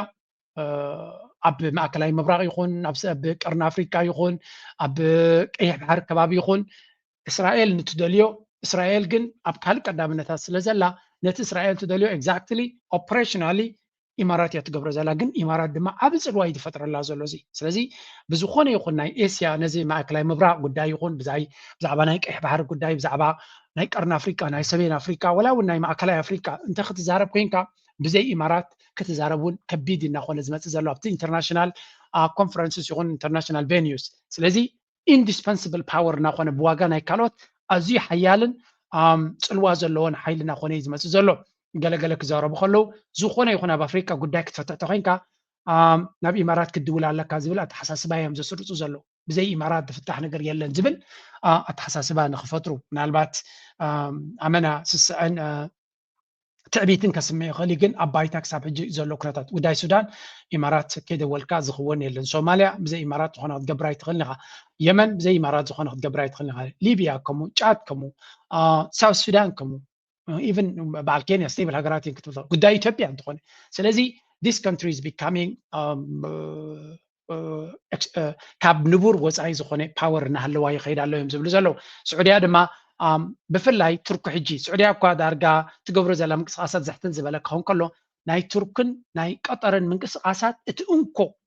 إسرائيل كم سكات ريو زلا إماراتون تفرح زلا قداي نسيو نعم نزل بخمي كانت تحازون خل مسيلكم مجمريا تركي ناي سوماليا بريزنت كاتا أبزن زمت أزلا معلتاتنا بتركو خيديو ناي السودان مرحي البرهان دمان تركو خيدو عبيت ديلات كيرو لي بحلالو تركي أب قداي ناي السودان أكتيف زخون الرول كتساوات كم زخونة تيزن كارزلو الزمالة دما أبز قربة السودان البرهان مالتيو أبل عليتنا حميت حيثات مدقع تخبر كم زغلي زين كارزلو سلازي سعودية جبسي تركي كلها إيرترا مس من كوينهم كم زلوين نزلنا مس السودان اللو سلازي زياتهم بملهم قطر ونم كلهم زياتهم تحويسهم نتسراويتنا السودان تحجزهم قال نجار كما تيخل خوني انت عارف قداينا سوماليا جن ولا تمساسالي بوشك قبري فتنون تلو أب قداينا سوماليا تفل عليه جبسي مستركو بحد اللو كتب الدخل حاجن نانا تبر بحد ما لو قطر ونعول لو يو إمارات ونعول لو يو كلها تمعود لو سلازي أب قداينا السودان كل تبلوك كتب الدخل خا أب قداينا سوماليا جن it's a little bit mixed up زخونة كنا تاتينا نرزلنا سلازي كم زين ريازلنا نا يمن لك قداينا السودان كم نا السودان ناخونه زخيد زلوا كم قداينا الصوماليا نا الصومالي لاندني زخون زلوا يزبال زلوا سلازي السعودية أبز قدايزي نبي جزء كيديا نجزي زقدف كينو زوم هزبي أتوم دبوب يمن زبالو إحنا حراق نكون دليل نايم زلوا I don't know this is not our thing نب الصوماليا لما لاس بريزنت سياسة أو قرب عيل وزن بره قدف أكوننا أثرت شيخ زغنو صوماليين أصلتنا علمنا لمنتاي لولاوي تكالات ناي صومال كفتر منتي نخمزة مسألة بوليتيكا نقحت رايدة كونه تتكالات ونجزا أرسخنا صالو توايلو بتاتينا مو Mr. President. زي توم كلل زبلو وزلويو بحفشة ذا فيديو زيان طريق ما إيرترا بزح فتينا نيريا نقداي سوماليا نمتعرراي I think نزيا ارتيكل زيا مسمنتاي نزا زربازيا كمان يوم جيرو شيرت قبل وازلو مسمنتاي كتحاو سادة اللي اللغة مسيلكم حنتي ارتيكل نيرا عند أبي نيرترانا من كاف أو تيوم مازلو تي نو زي هورن ريفيوز بحاليو نيرترا statement إيرترا زهبت مجلسي نوع نمقوا مالت إيرترا statement on Somaliland self-contradiction evasion and selective outrage سلزي عبزي قدايزي انتهي زبل كسي يغرب له نيرترا مسلكم زخام كتتعزل لي مخنياتو أنصار إيرترا نخطكم اليوم إيرترا issued a statement nearly 48 hours after أي حفر أي حنكو إثيوبيا كساب حج مجلس إهبتنا الله إيرترا دونجيا مجلس أوسي أيلوم إيرترا كخصوص حفرت يبلون محفرز بعض يبلو قربيت هاجري زلنا تيلينا إثيوبيا محفرز بالي يبلون ناتو منجس كساب حج أسكيتو زخون يخون مجلس إهبنا الله مجلس زي مهب ما زحفر قداي مخنياتو لولا ونتنا هاجر تدفيرو كله مجلس زي هب منجسين عن رزلنا but here they are نيرترا تاكي قبرلو بزخون نيرترا تايبلو والو نيرترا nearly 48 hours after Israel blah blah contradictions in Eritrea's position. Eritrea historically claims its legitimacy is self-driven, self-derived, and beyond external review. Eritrea مبزحت ጊዜ ክትዛረብ ከላ ዘይኮነስ ኩሉ ጊዜ ክትዛረብ ከላ እውን ከምኡ ፈትይኹም ጸሊኹም ናይ ኤርትራ legitimacy ናይ ኤርትራ ተቐባልነት ኣብ ካልኦት ሃገራት ዝምርኮስ ኣይነበረን። ኤርትራ right to self determination ነይርዋ እዩ መሰል ናይ ርእሰ ውሳነ ነይርዋ እዩ። ስለዚ ኢትዮጵያ ጎቢጣ ብሓይሊ ሒዛታ ነይራ ናይ ኢትዮጵያ ባርኾት እውን የድልያን ነይሩ። ኤርትራ ከምያ ትብል እወ ሓቂ ስለ ዝኾነ yet it now treats recognition of Somaliland as a destabilizing and worthy of UN review. እዚ ብግምጣሉ ናይ ሶማሊላንድ ጉዳይ ሓደ ረባሽ ናይ ዞባ ክኸውን ዝኽእል ናይ UN review ድማ ዘድልየ ኢላ ትዛረባላ። This creates intellectual dissonance. Recognition cannot be both irrelevant for Eritrea and dangerously consequential elsewhere. ስለዚ ናይ UN ኣፍልጦ ወይ እውን ናይ ዓለም ኣፍልጦ ንኤርትራ ዘይገድስ ክኸውን ከሎ ንኻልኦት ግን ሓደ ሓደገኛ ክኸውን ኣይክእልኒ። ስለዚ ከመይ ጌራ ኤርትራ ንናይ ጉዳይ ናይ ንሶማልያ ኣፍልጦ ምሃብ ሓደገኛ ትብላላ ንባዕላ ናይ ዓለም ኣፍልጦ ትደሊ ዝነበረትን ዝረኸበትን ሕጂ ተገምጢሎም እንታይ ይብለሎ risk of precedent እዚ ሕጂ ናይ ሶማሊላንድ ኮይኑ ዘሎ by calling for Israel's recognition to be revisited, Eritrea implicitly opens the doors for Ethiopia or others to question Eritrea's own secession and statehood. እንታይ ይብለሎ ንናይ እስራኤል ኣፍልጦ ምሃብ ንሶማሊላንድ ከም ሓደ ብዓሚቕ ክርኦ ዘለዎን ክንፀግ ዘለዎን ኣብ UN ምባላ ናይ ኤርትራ ጉዳይ ንባዕሉ ዳግመ ግምት ክግበረሉ ከም ብሓድሽ ክርኦ ከም ዘለዎም ብኢትዮጵያ ዲ ብኻልእ ኣፍ ደገ ትኸፍት ከም ዘላ እዮም ዝብሉ ዘለዉ። እዛ እንታይ ዘርእየካ ኣገይ ንሳቶም ኩሉ ትዛረብዎ ኣፎም መግትኢ ስለ ዘይብሉ እምበረይ እዚ ዝብልዎ ዘለዉ ክገብርዎ ዝኸልከሎም ሓይሊ የለን። ስለምንታይ ገበርዎን እንድሕር ኢልኩም ምክንያቱ መልስናቱ ስለ ዝፈልጥዎ ገንዘቦም ክኸስሩ እዮም ግዚኦም ክኸስሩ እዮም ዘምፅዎ ፋይዳ ድማ የብሎም። ኢትዮጵያ ሓተ ንኤርትራ ከም ብሓድሽ ዓቕሚ ረኺባ ወሪራ ጎቢጣ ክትሕዛ እንተዘይኮይኑ ብሕጋዊ መንገዲ ንኤርትራ ክትረኸባላ ዕድል የብላ። እቲ ዝፈተነቶ ናይ ኣብ ውዕል ኣልጀርስ ተገበረውን እኮ ብሕማቕ ስዕረት እዮም ፈሽሎም። ስለዚ they don't have any legal leg ብሎ ሕጋዊ እግሪ የብሎምን። እንታይ ክዛረቡ ግን ይኽእሉ ፕሮፓጋንዳ ንመግበሪ እንታይ ከይብለው ኤርትራ ናይ ብሓቂ ዝገርም ኤርትራ invokes China's Taiwan stance to frame its argument in sovereignty terms. ብዛዕባ ናይ ቻይና ክትዛረብ ኤርትራ ድማ ነቲ ጉዳይ ናይ እስራኤልን ሶማሊላንድን ምስ ቻይና ናይ ታይዋን ኣተሓሒዛ ክትዛረበለ ክኢላ ኢንቴሊጀንት ዝኾነ ኣርጊመንት ናይ ኤርትራ ምዃኑ ይፈልጡ እዮም። ስለምንታይ ከምኡ ይብሉ ኣለዉ ኤርትራ ከመይ ጌራ ነዚ ተነቃፊ ዘረባ ብጥንቃቐ ወፂኣቶ ይፈልጡ ኣለዉ። ብእስራኤል ነቐፌታ ክመፃ ይክእልኒ እስራኤል ኤርትራ ብኻልእ ሓይሊ እውን ነቐፌታ ንእስራኤል ኣይነቐፈታን። እንታይ ግን ይብሉ ኣለዉ this is less about principle and more about geopolitical alignment, reinforcing Eritrea's anti-Western. እንታይ ይብሉ ኣለዉ ብናይ ቻይና ጉዳይ ምዝራቦም ኤርትራ ነቲ ጉዳይ ምስ ቻይና ምተሓሓዞም ኣንጻር ምዕራባውያን ሃገራት ምዃናን ንእስራኤልን ኣሜሪካን ፀሪፋ ኣብ ጎኒ ቻይና ጠጠው ትብላላ እዮም ዝብሉ ዘለዉ። no this is just ነቲ ዘሎ ሪያሊቲ ዝተሓሓዝ ምዃኑ እያ ገሊፃ ግን ብዝደለኹሞ ክትወስድዎ ትኽእሉ እዮም። ኣብዚ ሕልፊና እንተሪና እንታይ ይብሉ ኣለዉ ፅንኢልና ካብዚኦም ሃገር ንሰምዖ ነገር ብዙሕ እዩ። ካልእ ኤርትራ reject similar scrutiny of its own independence from Ethiopia. ኤርትራ ብኸመይ መንገዲ ካብ ኢትዮጵያ ምስ ኢትዮጵያ ከም ድሌቶም ክዛረቡ ክእሉ እዮም። ግን ኤርትራ ካብ ኢትዮጵያ ዝወፀትሉ ኣገባብ እውን ተመሳሳልነት ከም ዘለዎ ትነፅጋላ ወይ እውን ሕቶታት ከለዓል ከም ዝኽእል እዮም ዝብሉ ዘለዉ። ከምኡ ድማ evasive language. Eritrea avoids naming Israel directly, referring to the recognition of the ploy. Suggests caution and reluctance to confront Israel openly. ኤርትራ ብዝኾነ ይኹን መንገዲ ኣብቲ መግለፅናታ ንእስራኤል ዝኾነ ይኹን ብሽማ ዘይምጥቃሳ እንታይ ይነግራ ኣለዉ ጥንቃቐን ንእስራኤል ጠቒሳ ክትኩንና ትብዓት ከም ዘይብላ እዮም ዝብሉ ዘለዉ። ግርም ልባም ኩሉ ግዜ ፀላእዩ መን ምዃኑ ይፈልጥ እዩ። ንፀላእዩ ድማ ኣብ ዘየድልዮ ኩናት you have to choose your battles ይበሃል። ኣብ ዘየድልየና ጉዳይ ኩናት ኣይንውጅን ኢና። ስለዚ ንእስራኤል ፈሪሆማ ይብሉ ኣለዎ ንፈርህ እስራኤል ተፍራህና ንማንም ዓለም ዘይፈርህ ገለገለ ዝብል ፅሉል ጥራይ እዩ። ኤርትራ ደየዋፅኣ ኩናት ኣብ ዘየድልያ ጉዳይ ኣብ ሓወኽቲ ኣቱ ይደልን እያ። መግለፂ ዘይምውፃእ ግን ሓደጋ ስለ ዘለዎ የውፅያ ዘላ 6 moral credibility without direct confrontation. እዚኻ ናይ ሞራል ንሶማልያ ደጊፋታ እያ ግን ንእስራኤል ከይነቐፈት ማለት እዩ። erasure of Somaliland ጀኻ ኤርትራ ንሶማሊላንድ ኩነታት ናታ ደምሲሳቶላ treat Somaliland as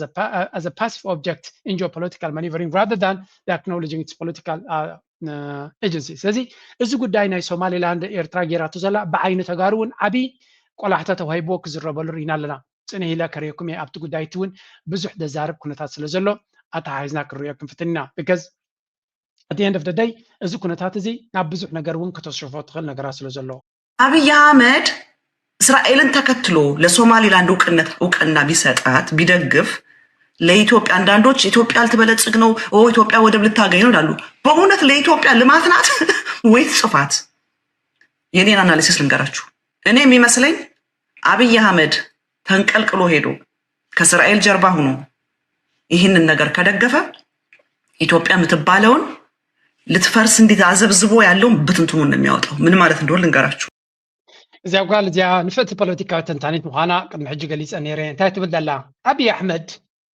እዛ ሕጂ ተፈጢራ ዘላ ጉዳይ ናይ ሶማሊላንድ ብኸመይ ከንብባ እዩ ንሶማሊላንድ ኣፍልጦ እንድሕር ሂቡ ኣብ ጎኒ እስራኤል ንክኸውን ንኢማራት ንክሕጉስ ንሶማሊላንድ ኣፍልጦ እንድሕር ሂቡ እንታይ ዓይነት ሓደጋ ክመፅእ ከም ዝኽእል listen to this lady brilliant lady okay let's go እንታይ ሪስክ ኣለዎ አብይ አሕመድ ዛሬ እሱ እና አሜሪካን እና እስራኤልን ተማምኖ አው ደግፋለሁ እውቅና ሀገር ታገኝ ቢል ካሁን በፊትም ብሎናል አይደለ? ወደብ አገኛለሁ ምናምን ኢትዮጵያ ወደብ አገኘች አሸሻው ገዳይ ሲል ነበር። አይታችሁታል። እነ ኬንያ እነ ምናምን ብር ብሎ ሲጮህበት ደንግጦ መሀል ላይ እንዴት እንደጣላት። አሁን ተራሮጦ ይሄንን ቢያደርግ ምን ሊሆን እንደሚችል ታውቃላችሁ? ለምሳሌ ትግራይ አገር ሆናለሁ ብላ ብትነሳ የመጀመሪያ ሀገር እውቅና የምትሰጣት ማን ትሆናለች ማለት ነው? ትልቋ ሶማሌ። እኔ ክልል ከኢትዮጵያ እየተነሳ እገነጠላለሁ ሲል የመጀመሪያ እየወጣች እውቅና የምትሰጥ ማን ትሆናለች? ሶማሌ፣ ትልቋ ሶማሌ ማለት ነው። ከዛስ ቀጥሎ እነ ግብጽ። Exactly. I mean this is very clear. እንታይ ትብላላ? አብይ አሕመድ ኣብዚያ ሕጂ ዘላቶ ስቕ ኢልዋ ዘሎ ካብ ዜሮ ተበጊስ ይኮነን he is not an idiot. well ብዙሕ ግዜ እኳ እዚ ኣካይዳ ናቱ ሓደገኛ እንድዩ እንታይ ግን እዛ ጉዳይ እዚኣ ተሓዊሱ ኣብ ናይ ሶማሌላንድ ኣካይዳ ኣፍልጦ ክህብ ተጀሚሩ ብኻልእ ዘራርባ ንሶማሌላንድ ኣነ ኣፍልጦ ሂበ ኣለኹ ኢሉ ቀደም መለስ ዜናዊ ኢልዎ ነይሩ ፅንሄልና ንሪኦ ነርና እንድሕር ኣፍልጦ ሂብዋ እታ ኩዕሶ ናብ እያ ትምለስ ስለምንታይ ንሶማሌላንድ ኣፍልጦ መሃብ ማለት ንኢትዮጵያ እንታይ ማለት እዩ እዚ ተጋሩ ሃገር ንክኾኑ ብዙሕ ጎዝጓስ እዩ ዘሎ ሎሚ ሎሚ እንኳ ኸማን ኣብ ኣዲስ ኣበባ እናኸዱ ገሊኦም ደቂሶም ዳ እምበር ትግራይ ሃገር እያ ዝብል ማልያን ባንዴራን ሰሪዑ ካቴናታት ገይሩ ዝንቀሳቐስ ህዝቢ ነይሩ ዋጋ ዝኸፈለ ህዝቢ እውን ነይሩ ብዙሕ መስዋዕትን ከፊሎም እዮም ስለዚ ኩሉ እዚ ኣካይዳ ዝነበረ ትግራይ ናብ ሃገርነት እንድሕሪ ኸይዳ ቀዳመይቲ ኣፍልጦ ክትባ ትኽእል ሶማልያ ክትከውን ትኽእል እያ ድሕሪ ሶማልያ ግብፂ ወል ንሶማልያ ዝብሉ ዘሎ ተጋጊም ኣለዎ ትግራይ ሃገር ክትከውን ድሕሪ ኮይና ቀዳማይ ኣፍልጦ ክህብ ዝኽእል ወይ እውን ኣምሓራ ሃገር ክኸውን ትግራይ ሃገር ክኸውን ንኢትዮጵያ ንክትፈራረስ ቀዳማይ ድምፂ ክህብ ዝኽእል ሃገር እንተሎ ግብፂ ዝበሃል ሃገር እዩ ዋይ ኢትዮጵያ ዝተረመሰትን ድኽምቲ ሃገርን ክኸውን ዝደሊ ስትራቴጂክሊ ኣብ ነዊሕ ገይም ናቱ ኢትዮጵያ ክትፈራረስ ዝደሊ ኣብ ዓለም ሓደ ሃገር ኣሎ እሱ ድማ ዝበዝሐ ግብፃውያን እውን ዝልምንዎ ዝፅልይዎ እንተሎ ሲ ኢትዮጵያ ግብፂ ኢትዮጵያ ክትፈራረስን ክትዳኸምን እዮም ዝደልዩ ምክንያቱ ናይ ምንባር ሕቶይ ንዓነ ባህልቲ ስለ ዝኾኑ ኢትዮጵያ ምድኻምን ትግራይ ክትግንፀል ወይ ካልእ ንክግንፀል እንታይ ረብሓ ኣለዎ ንዑ እንተልካ ፅልዋ ናይ ኢትዮጵያ ስለ ዝጎድል ትግራይ ወፂያ ትግራይ ንኣብነት እቲ ኒል እኮ ካብ ይብገስን እዩ ገለ ክትብሉ ትኽእሉ እዮም ትሩ ትግራይ ካብ ኣይብገስን ግን ትግራይ ሃገር እንድሕሪ ኮይና ኢማጅን እቲ ካልእ ጋምቤላ ዲኻ ክትብሎ ክልል ኣምሓራ ዲኻ ክትብሎ ክልል ሶማል ዲኻ ክትብሎ እንደ ኦሮሚያ ዲኻ ክትብሎ ኩላቶም ተመሳሳሊ ስምዒት እዩ ዘለዎም ስለዚ ካብ ኢትዮጵያ ናብቲ ዩጎዝላቪያ ዝበሃል ጉዕዞ ኦፊሻል ክጅምር ዝኽእል ማለት እዩ እምበር ትግራይ ንበይና ወፅያ ንኢትዮጵያ ብዙሕ ቁጠባ ብርክቶ ይብላን ብላብላ ዝብል ዘረባ ኣሎ ግን ናይ ትግራይ ምውፃእ ልክዕ እንታይ ክፈጥር እዩ ንካልኦት ኣፍ ደገ ዝኸፍት ይክኸውን ስለዚ አብይ አሕመድ has to be very careful ኣብዚ ኩነታት እዚ if he is not well እቲ ኮንሲኮንስ ናብ ክመፅኦ ዝኽእል ንኢትዮጵያ ትዛዕበየ ምዃኑ ትነግረላ and this is another no brainer ይብልዎ ኖርማል ኮመን ሰንስ እዩ ሕስብ ኣቢልካ ክትበፅሖ ትኽእል መረዳእታይ ግን ኣገዳሲ ድማ ኣብ ሚድያታት ናይ ኢትዮጵያ ከም ዝዘረባ ምህላው ከዛስ ቀጥሎ አሁን አብይ አህመድ በዙሪያው ያስቆጣቸው ሀገሮች ኤርትራ ሀገር ናት ኤርትራ እውቅና ሰጣለሁ ትላለች ሱዳን እውቅና ሰጣለሁ ትላለች ከሁሉ በላይ ሶማሌ ትልቋ ሶማሌ ሀገር እውቅና ትሰጣለች ስለዚህ ምንድነው የሚሆን ማለት ነው አብይ አህመድ ሶማሌላንድ የምትባለን እውቅና ሰጣለሁ ብሎ ኢትዮጵያ የምትባለው ባይናችን ፊት በታተናት ማለት ነው ለዘላለም የሚሆን ለዚህ ነው ትናንትና በዩቲዩብ ፕሮግራሜ ላይ ተንቀልቅሎ ይህን ነገር ሰፖርት አድርጎ ኢትዮጵያን ማጥ ውስጥ ይከታታል። ለምሳሌ ወለጋ የተገደለ ነው የተጨፈጨፍን ነው እነ መተከልን እነ ጋምቤላን በዛ አካባቢ ያሉትን ተሰባስበን አገር እንችላለን ቢል ጋምቤላ መተከል አሁን የተገደሉ ትልቅ ጦርነት አላሉ መተከል ዛሬ አንዲት ሴት ደውላ ስትነግረኝ ነበር። ስለዚህ ኣብ ኢትዮጵያ ዘሎ ቃንዛን ኣብ ኢትዮጵያ ዘሎ ምምቕቓልን ልዕሊ ኩሉ ድማ ሶማሊላንድ ከም ሃገር ክትገብር ተኮይንካ እቲ ክልል ሶማል ቀዳማይ ከም ሃገር ንክኸውን ንዓመታት ዝተቃለሰ ክልል እዩ ከም ኢትዮጵያ ድማ ዘይገልጽ ነፍሱ ወላ ብዙሓት እውን ኢዝሊ ሬኮግናይዝ ክገብርዎ ዝኽእሉ ናብ ክልል ሶማል ድሕሪ ከድካ ኣብ ኢትዮጵያ ኣለኹ ክትብል እውን ኣይትኽእልን ኢኻ እዮም ዝብሉ። ስለዚ እዚ ኩነታት እዚ ንኣብይ ኣሕመድ እቲ ዝገደደ መዋጥሪ ክኾኖ ዝኽእል እንተዘይ ኣፍልጡ እንተዘይ ሃበ እውን ክድሕን ኣይኮነን። ግን ጀነራሊ ኣብይ ኣሕመድ ኣብ ውዑይ ማይ እዩ ኣብ ከቢድ መዋጥርያ ትእትዎ እዛ ጉዳይ እዚኣ ኣፍልጦ ይሃባ ይሃብ ብክልቲኡ እያ ኣብ መፈንጠራ ትእትዎ። ካልኣይ እዛ ጉዳይ እዚኣ ናብ ኤርትራ ንዓብይ እንታይ ከም ትገብረ ነጊሮምና ኣለዉ። ንኤርትራ ድማ ብፍላይ ብናይ ፅሙዶ ኩነታት ስምዕዎ ኣብዚኣ ፅንጦ ሃገራት ብምሃብ ኣቢላ ክመፃ ዝኽእል ዲፕሎማስያዊ ፅዕንቶን ካሊእ ፀገምን እዩ ክረአ ዘለዎ እምበር ንሶማል ሱቅ ስለ ዝበለት ንትግራይ ሶማሊላንድ ማለት እዩ ሶሪ ንትግራይ እውን ሱቅ ክትብል እያ ሶ ኤርትራ ንናይ ትግራይ ኣፍልጦ ንምሃብ ዝግበር ናይ ዲፕሎማሲ ስራሕን ከዛን ትርጉም የብሉን ብዝብል ክትወስዶ የብልካን ስለዘይራኸብ እንታይ ክደለ መሲልካ መምረው ኤርትራ ኤርትራ ንብርክት ዝበሉ ዓመታት ተቃሊሳ ነፃነት ዝረኸበት ሃገር እያ 30 ዓመት ሶ 34 ዓመት ብዓርሰ ምሕደራ ንዝፀንሐት ሶማሊላንድ ኣፍልጦ እንድሕር ዘይትህብ ኮይና እንታይ ትርባሕ ብምዃን ዘይምዃን ኢልካ ተወገሰ ዝብለካ ዘሎ ፅቡቅ ንትግራይ ኣብ ትግራይ ንዘለኹም ደለይቲ ሃገር ብምሃብ ከታይ ትርባሕ ብጣዕሚ ፅቡቅ ኣብ ትግራይ ንዘለዎና ደለይቲ ሃገር ትርብሖ ኤርትራ ህላዊኣ ካብ ኢትዮጵያ ዘስእን ፖለቲካዊ ምንቅስቃስን እዩ ይብለካ ኣለዎ ምስ ሕዚ ዘሎ መንግስቲ ምስ ሕዚ ዘሎ መንግስቲ እውን ሕዚ ድሕረት ፊ ዋዶ ማእዝ ክትልዓለ ወሳካ ክትርአየን መምህር ንምንታይ ከም ደልዮ መሲልካ ሕዚ ካብቶም ዝለዓሉ ሓደ ኤርትራ ንሃገርነት ትግራይ ፅቡቅ ገብረ መልሰይቲ ወይ ፍልጦ ይትበንሎም ካብ ዝካረኸሩ ተጋሩ ሓደ እንታይ እዮም ዘርሕልዎ ሓደ እስካብ ሕዚ መርገፂ ኣይከለሰትን ከዓ ብዕሊ ኣይተዛረበትን ንኣብነት ኣብ ልዕሊ መን እያ መርገፂያ ብዕሊ ክትዛረብ ቅድሚ ሕዚ ኣልዕልናዮ ዝነበርና ክመፀካ ቅድሚ ሕዚ ኣልዕልናዮ ዝነበርና ናይ መጀመርያ ፕሮግራምና መስለኒ ናይ ትግራይ ምህላው ንህንፀት ሃገራዊ ኤርትራ ፀገም ኢላ ከም ተኣምን እዚ ብግልፂ ትግራይ ከም ሃገር ምህላዋ ንህንፀት ሃገራዊ ኤርትራ ፀገም ከም ዘይኮነ ኣይገለፀና ኣብነት ሕዚ ዕላውስ ይገብር እዚ ሌስ ሳውንድ ዝኾኑ ኣርጊመንት ተረዲእካ ይፅናሕ ሓደ ክስመረሉ ዘለዎ ትግራይ ብዕሊ ናፃ ሃገር እዮ እሞ ናይ ዲፕሎማሲ ኣፍልጦ ሃውን ዝብል ደረጃ ይበፅሕትን ምንቅስቃስ ባህጊ እዩ ስለዚ ኤርትራ ኣፍልጦ ንምንታይ ዘይትብል ዘይትብል ኣብ ዘይተሓተተትሉ ክንዛረብ ኣይንኽእልን ዝንባለታት እዩ ጥርጣረታት እዩ ዝውጋዕ ዘሎ ኤርትራስ ከምዚ ዓይነት መርገፂ ስለ ዝነበራ ወይ ከምዚ ዓይነት መትከል ስለ ዘለዋ ኣፍልጦ ኣይትበናን ወይ ከዓ ነቲ ንዝገብሮ ዘለና ምንቅስቃስ ኣውንታዊ ዝኾነ ድፊት ኣይትገብርን ዘላ ካብ ዝብል እዩ ዝለዓል ዘሎ ትርደን ዘለካ ሕጂ እዚኣ ዝዛረብዋ ዘለዋ ኣርእሲ ኣንዋሕ ኣቢለ ዘስማዕኩኹም ዕላማ ስለ ዘለዋ እያ ሓንቲ ካብቲ ኣብ ናይ ፅምዶ ዲቤትስ ብዙሕ ግዜ እቶም ፀረ ፅምዶ ዝኾኑ ወይ እውን እቲ ኤርትራን ትግራይን ዝገብርዎ ዝምድና ኩሉ ግዜ በኣሉታ ከምኡውን ብማይክሮስኮፕ ዝጥምትዎ ዝጥቀምሎም ስነ መጓት ስለ ዝኾነ እዩ ሓደ ካብቶም ናይ ኤርትራ ጉዳይ ኩሉ ግዜ በኣሉታ ወላ እውን ምስ ኤርትራ ዘይተሓሓዝ ክነሱ በኣሉታ ክጥቀስ ዝደሊ ለይትን መዓልትን እንተሎ እዚ ማርቲን ፕላውድ ዝበሃል ከምኡ ድማ ፕሮፌሰር ከሽል መን እዮም ዝብልዎ ኖርዌጃዊ ፕሮፌሰርን ክልቲኦም እታ ፖስት ካብ ኖርዌጃዊ ዝመፀት እያ ነይራ እንታይ ትብል ኣብዚ ህወሓት እንታይ ክገብር ይኽእል ኣብዚ ጉዳይ እዚ ብፍላይ ሕጂ እንታይ ክገብር እዩ ዝፍትን ዘሎ ኣብ ነፍሲ ወከፍ ዝተፈጥረ ኩነታት ብፍላይ እቲ ፕሮፌሰር ዝብለኩም ዘለኹ ብዙሕ እዩ ፖስት ዝገብር ዘለለን ከ ኤርትራ መልሲ ምስ ሃበት እውን ረእይዋ በሉ ኤርትራ ሞራል ዝበሃል ዘይብላ ንባዕላ ከምኡ ኢላ ናፅነታ ረኺባ ናይ ሶማልያ ኣፍልጦ ግን ትቃወም ዘላ ሃገር ብምባል በቃ ንኣብይ ኣሕመድ በጃኻ ቁፀረኒ ፕሮፓጋንዳ ክገብረልካሲ ንዓ ቁፀረኒ ዝብሎ ዘሎ ፀረ ኤርትራ ኣብ ኩሉ መድረክ ውዕል ኣልጀርስ እውን ተቐባልነት ክህልዎ የብሉን ዝብል ዝነበረ ኣብዚ ቀረባ ኢንተርቪው ገይሩ እዩ ሕጂ እንታይ ይብል ኣለዎ ኣብዚ ንዑ ነዊሕ ፅሑፍ እዩ ብሓፈሻ እንታይ ይብል ኣለዉ ናይ ቀደም መራሕቲ ናይ ኢትዮጵያ ንሱ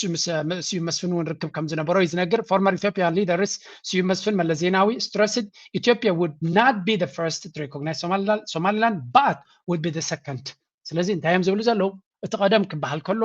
መለስ ዜናዊ ከምኡ ስዩም መስፍን ንሶማሊላንድ ቀዳሞት አፍልጦ ክንባይ ንኽልና ግን መበል ሳልሳይ ድማ ክንከውን ኣይኮናን እዮም ዝብሉ ነይሮም ስለዚህ እንታይ ማለት እዩ ንሶማሊላንድ አፍልጦ ክቡ ክእሉ እዮም እዚ ኻ እንታይ ዝብል ዘሎ this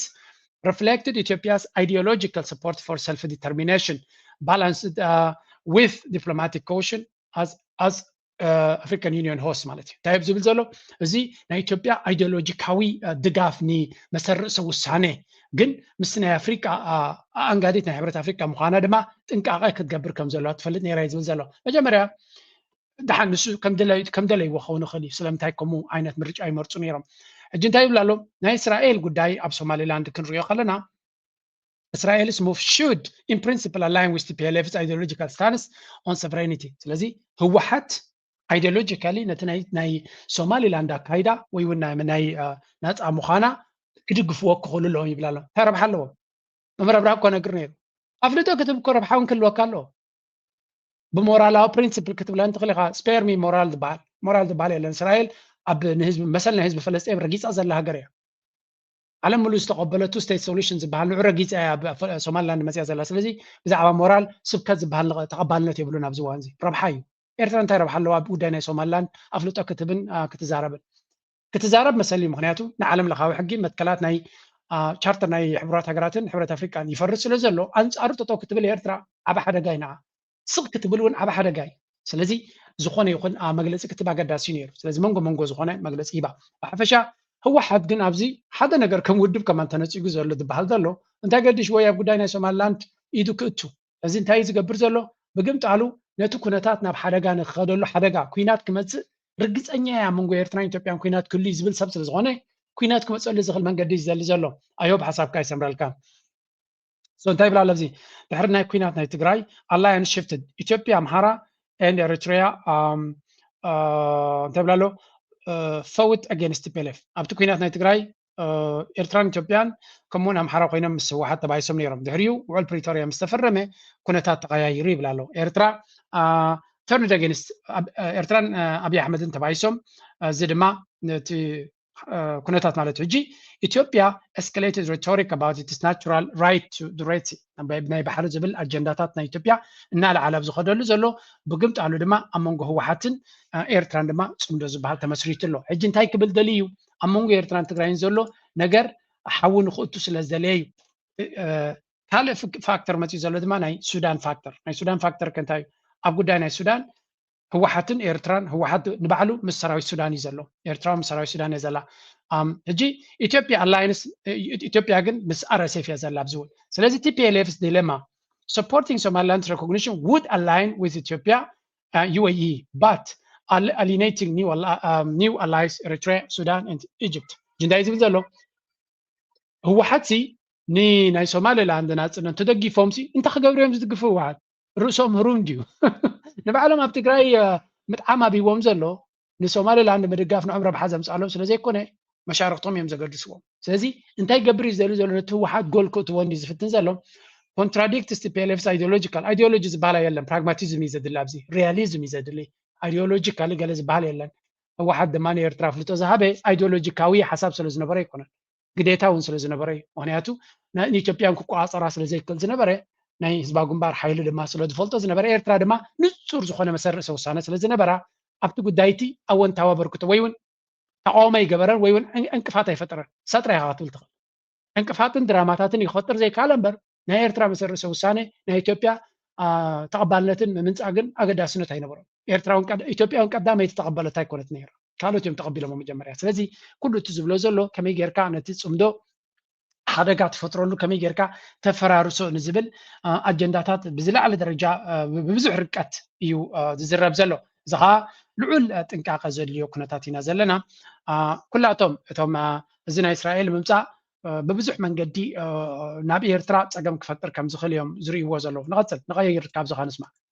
የሚል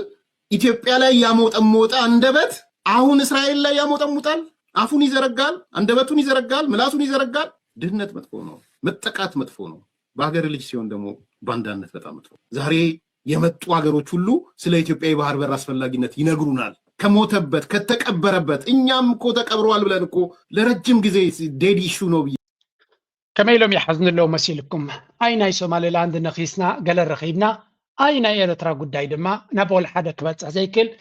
ኩሉ ሃፋን ተስፋን ኮይኖም ስለ ዝተረፉ ዝግበር ነገር የለና ሓትሕትካ ነቶም ናይ ኢትዮጵያውያን ኢንተሌክቹዋልስ ናብ ኤርትራ ይኹን ናብ ሶማልያ ትገብርዎ ዘለኹ ናይ ኣፍደገ ባሕሪ ጌጋ እዩ ንዝብሉ እዚኣቶም ባንዳታት እዮም እዚኣቶም ሰረቕቲ እዮም እዚኣቶም ከምዚ እዮም ዝብል ዘሎ ነው ኣድየ ንብደደይ ኢትዮጵያ ኩሉ ዝመረፆቶም ዝሓለፈ ዓመታት ጌጋ መንገዲ ነይሩ ኣፍደገ ባሕሪ ከም ዘይትረክብ ዲፕሎማስያዊ ዓወት ከም ዘይትረክብ ብኩሉ ፀገምን ውርደትን ስዕረትን ጥራይ ዘጋጥማ ዘሎ ከም ውፅኢት ናቱ ድማ ኢቨን እታ ንሳተ ኣምና ጅቡቲ በዓላቶም ኣብቲ ሚድያ ናቶም እውን ዝብልዎ ዘለዉ ጅቡቲ እንኮላይ ገዲፋቶም ናብ ግብፂ ገፃ ኸይዳ ዓበይቲ ዲልስ ትገብር ኣላ እዚ ክሕዝኖምን ከጨንቆምን እዩ ዝግባእ ብርግፅ ምክንያቱ ጅቡቲ ዝኣክል ከመይ ጌራ ናብ ካልእ መኸደት ጅቡቲ ረብሓ ስለ ዘለዋ ምሳቶም ፀኒኣ ክፀንሕ ዝግባእ ግን ጅቡቲ ምስ ሶማሊላንድ ምስ ግብፂ ዓበይቲ ዲልስ ትገብር ከም ዘላን ምስ ኤርትራ እውን ዲል ጌራ ከም ዘላ እዩ ዝንገር ዘሎ ስለዚ ከም ትሪእዎ ዘለኹም ጅቡቲ ምስ ግብፂ ኣብ ወደባዊ ሽርክነት ምስ ግብፂ ክትገብር ምጅማራ ንኢትዮጵያ እቲ ዝለዓለ ፅፍዒት ከም ዝኾነ እዮም ዝነግሩ ዘለዉ again many things are happening ንኣብይ ኣሕመድ ክሕዝኖ ዝኽእል ከጨንቆ ዝኽእል ግን ዝግበር ነገር ካ የለን ኩነታት ካብ ቁፅፅር ናቱ ወፃኢ ይሁን ስለ ዝኾነ ንቐፅል የጀመሩት በዚህ ይመስላል። በመጋቢት 24 2010 ንግግራቸውም ድርጅታችን ኢህአዴግ እያሉ ይናገሩ እንደነበር አይዘነጋም። ሆኖም በጥቂት ሰሞናት ውስጥ ገብቻ ያፈረስኩት ለማለት ድፍረትን አላጡም። እኛ ኢህአዴግ ውስጥ ገብተን አድገን ኢህአዴግን ከውስጥ ስላፈረስን ማንም ኃይል ከውስጥ አያፈርሰንም። በመጀመሪያ ከም ትሪእዎ ንዓና ደፍርስ የለን ኢልካ ፈኸራ ንግሆ ምሸትን ከማ ሓደ ፍሉጥ ብራንድ ናይ ኣብይ ኣሕመድ ኮይኑ ዘሎ እዩ ሓንቲ ግን ነራ ኣብዚ ብፍላይ ምዝ ናይ ኤርትራ ዝገበሮ ናይ ክዕደት መራሒ ምዃኑ ዝገልጽ ዘረባ ኣውፅኦም ነይሮም እዞም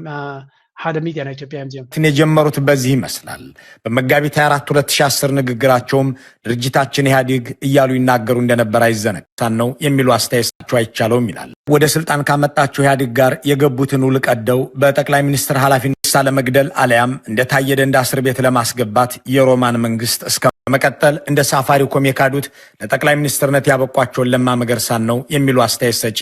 በአብይ አህመድ የፖለቲካ ዘመን ውስጥ ለማ ካደረጉላቸው በላይ ማንም የላቀ ነገር ሊያደርግላቸው አይቻለውም ይላል። ቀጥሎ አብይ ለማ መገርሳን ለቁም እስር ዳርገው ከብዙ ድርድር በኋላም እንዲፈቱ ከተደረጉና ውጭ ሀገር እንዲሄዱ ከፈቀዱ በኋላ ከጣሊያን አስረው ለመውሰድ ምናልባትም እንደ በቴ ኡርጌሳ ለመግደል አለያም እንደ ታየ ደንዳ እስር ቤት ለማስገባት የሮማን መንግስት እስከ መማፀን ደርሰዋል። አሁን ድረስም አሜሪካ እንዳይገቡ ሴራ ሸርበው ከቤተሰባቸው እንዳራረቋቸው ይነገራል። እንታይም ዝብል ዘለው ኣብይ ኣሕመድ ናይ ምጥላም ባህርናቱ ንኤርትራ ወይ እውን መራሕቲ ናይ ኤርትራ ከመይ ገይሩ ጠሊምዎም ምስ ኤርትራ ሰላም ገይሩ ኣብ ኩናት ናይ ትግራይ ንዝሓገዝዎሲ ከመይ ገይሩ ጠሊምዎም ኢልካ ምዝራብ ናይ ብሓቂ ስንፍና ምዃኑ እዮም ዝነግሩ ዘለዉ ስለምንታይ ንኣቢ ዘይምፍላጥ እዩ ኣቢ ኣይኮነን ኤርትራ ካልእ ሃገርን ገለን ነቶም ቀንዲ ንዑ ብውልቂ ናብ ስልጣን ዘምፅዎ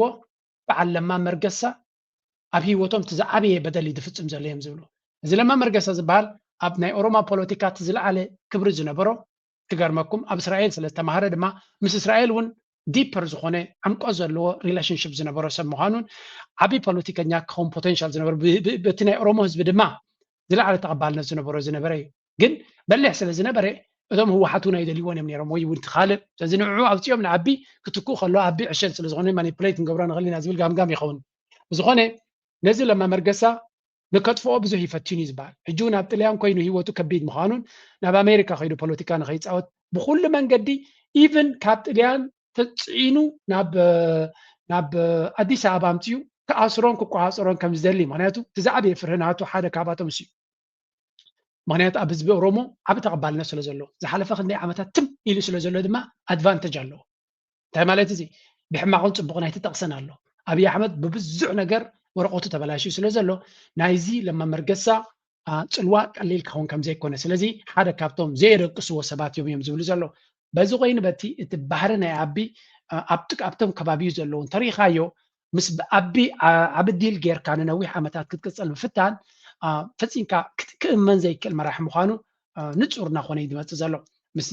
ንመራሕቲ ናይ ኢትዮጵያ ዝገበሮም ተሪኻ ድማ ንመራሕቲ ናይ ሶማልያ ምክንያቱ ምሳቶም ጽቡቕና ሃለወ እቲ ናይ ሶማሊላንድ ገይርዎ ሕጂ እውን ንሶማልያ ጠሊሙ ካልእ ነገር ተገይሩ ዘገርም ክኸውን ኣይክእልኒ ንስልጣኑ ጥራይ ክሓስብ ዝኽእል ብኸመይ ንስልጣነይን ነዛ ዘላትን ጽልዋን ክጠቕመኒ ትኽእል ዝብል እዩ ስለዚ ነቶም ኩሎም ኣብ ጎኑ ዝነበሩ ጀዋር በሎም ገለ ከመይ ገይሩ ፋሕብትን ኢትሎም ንገሊኦም ኣብ እስር ቤት ንገሊኦም ካብቲ ሃገር ከም ዝባረሩ ዝገበረ ሕጂ ነቲ ካልእ ንምንታይ ኣብይ ኣሕመድ ጠሊሙና ስለምንታይ ከምኡ ጌርና ምስላይ ነዚ ናይ ኤርትራውን ኣምፂኦም እዮም ውዕል ፈሪምካ ወይ እውን ውዕል ኣልጀርስ ቅበለ ኣብ ዶብ ዝኾነ ፀገም ክፍጠር የብለይን ኢሉ ዝፈረመ ሎሚ ተገምቲሉ ኣብዚ ብዛዕባ ኤርትራ ዝብልዎ እውን ስምዖ ቁርብ ዘገርም ለእስር ለስደትና የትኛውም የስከሪያ ነው። አንድ ሰው ለግል ጓደኛ ያቂም ልክ የሰላም ውል ተፈረመ ሲሉ በታዛቢነት ያዩት የአፍሪካና የአውሮፓ ህብረቶችም ተገኝተው አብይ ከኢሳያስ አፈወርቂ ጋር በሳውዲ አረቢያ ውል ሲያስሩ የተመለከቱት ነው። ያንን ስምምነት የአብይ አህመድ የመደመር ምዕመናንና የጥፋት መንጋዎች እንዲነገርም እንዲዘከርም አይፈልጉም። በእርግጥም ብሓፈሻ እንታይ እዮም ዝብሉ ትማል ትማሊ ኣብ መጋባያ ዝፈረመ ነቲ ሃገር ድማ ልዑል ኣኽብሮት ዝነበሮ ነቲ መራሕቲ እውን ሳለኦም እየ ጠጠው ኢለ ዝብል ዝነበረ ተገምቲሉ ኣብ ውሽጢ ሓፂር ግዜ ነቲ ሃገር ክደምስሳየ እዚ ሃገር እዚኣ ድማ እቶም መራሕቲ ድማ ጥቕሚ የብሎም ዝብል ክሳብ ክንደይ ኣሚንካዮ ክትከይ ዘይብልካ መራሒ ምዃኑ እዮም ዝገልፁ ዘለዉ እዮም ዝብሉ ገይን ፕሌንቲ ኦፍ ሪዝንስ ኣብይ ኣሕመድ ከቢድ መራሒ ምዃኑ ዝገልፅ ዝኾነ ኣብይ ኣሕመድ ኣብ መወዳእታ ምኻዱ ዘይተረፍ እዩ ዝብሉ ድማ መፅኦም ኣለዉ። የአህመድ ድሮኖቹ አያድኑትም። የአሜሪካ መንግስት አታድነውም። ዩኤ አያድነውም። እስራኤል አያድነውም። አብይ አህመድ ድሮኖቹ አያድኑትም። የአሜሪካ መንግስት አታድነውም። ዩኤ አያድነውም። እስራኤል አያድነውም። አንድ ቀን አይውልም፣ አንድ ቀን አያድርም። ነፍሴን አውጪኝ። ሲጀመር ፈሪ ነው ሰውየው። ሲበዛ ሲበዛ ሲበዛ ፈሪ፣ ከፈሪም እጅግ እጅግ እጅግ ፈሪ ነው። አንድ ቀን አያድርም። ተይው የመላው ኢትዮጵያ ተይው ሌላ የጎረቤት ሀገር ተጨምሮበት አይደለም። የአማራ ህዝብና የትግራይ ህዝብ እኮ አንድ ሆነ ብሎ እኮ የሚንቀጠቀጥ እኮ ነው። ኣብይ ኣሕመድ በቸም ኣብ መወዳእታ ጥፋቱ ዘይተርፍ እዩ እያ ትብል ዘላ ንሱ ድማ እስራኤል ኣይተትሕኖ ከተትሕኖ እውን ሸውሃት የብላን ከምኡ እውን ካልኦት ሓይልታት ንከትሕንዎ ዋጋ ዝኸፍልሉ ኩነታት የለን ኣይኮነን ኤርትራ መፅያ ወይ እውን ካልእ ተሓዊስዎም ኣምሓሩን ተጋሩን ተተሓዊሶም ጥራይ ብራዕዲ ብፍርሂ ክመውት ዝኽእል ክጠፍእ ዝኽእል መራሒ ምዃኑ እያ ትነግር ዘላ I think ዝተጋነነ ዘረባ እውን የብሉን absolutely there is ዝተጨበጠ ነገራት ዝረኣየሉ ኩነታት እዩ። እስኪ ሓንቲ በትንክፍ ዘበልናያ ኩነታት ርኢና ብኣጌርና ክንሰግር ኢና። ፍላጎት አላት በቀጠናው ይሄ የባህር በር ፍላጎቷ እንግዲህ ደጋፊ አካላት አሉ። አንደኛው እስራኤል ናት የምትደግፈው። እስራኤል የዚህ የኢትዮጵያን የባህር በር ጥያቄ የምትደግፍበት ምክንያት አንደኛ ቀደም የነገርኩ የሁቲዎች ኬዝ አለ። የኤርትራ መንግስትና አልቡርሃን በቀጠናው ላይ የፈጠሩት ያለው ጫና አለ። ስለዚህ በቀጠናው ላይ የሚታመን ወዳጅ ትፈልጋለች። የኤርትራ መንግስት ፕሬዲክተብል አይደለም፣ የሚታመን አይደለም። ከም ትሪእዎ ዘለኹም ነዚ ኣናሊሲስ ዝህብ ዘሎ እቲ ገብረ ኣስራት ዝበሃል ሰብ እዩ። ከም ዝብሎ ዘሎ ድማ እስራኤል ኣብዚ ከባቢ ትመፅእ ዘላ ሓጋዚ ትደልያ ንሑቲ ክትሃርም ኤርትራን ናይ ሱዳን ኣልቡርሃን እውን ተኣምኖም ሓይልታት ስለ ዘይኮኑ ዝእመን ትደልላ እምበር እቲ ዝእመን ኣቢ ማለት እዩ። ብዝኾነ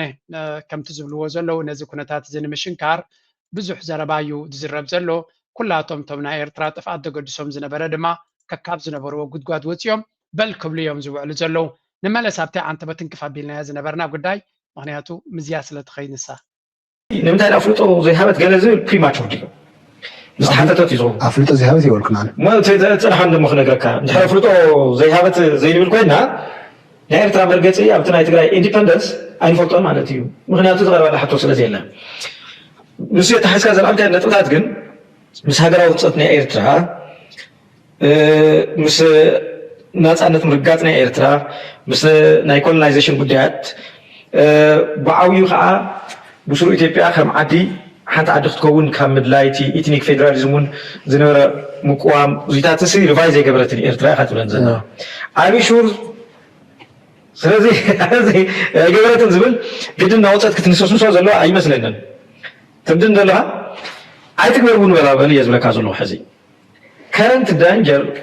ኣብ ልዕሊ ኤርትራ ኣሎ ኢልካ ተኣመንቲ ኮይንካ እየ ዝብለካ ዘለኹ። እቶም ትብሎም ዘለካ ናይ ጌፂ ጉዳይ እዮም። ህሉና ኤርትራ ብዓብዩ ከጥፍእ ዝመፅእ ሓይሊ ተልዩ ኤርትራ ህንፀታ በዚ ካንፃያ ትብላስ ኤርትራ ክትህሉ እያ ተላ እዩ።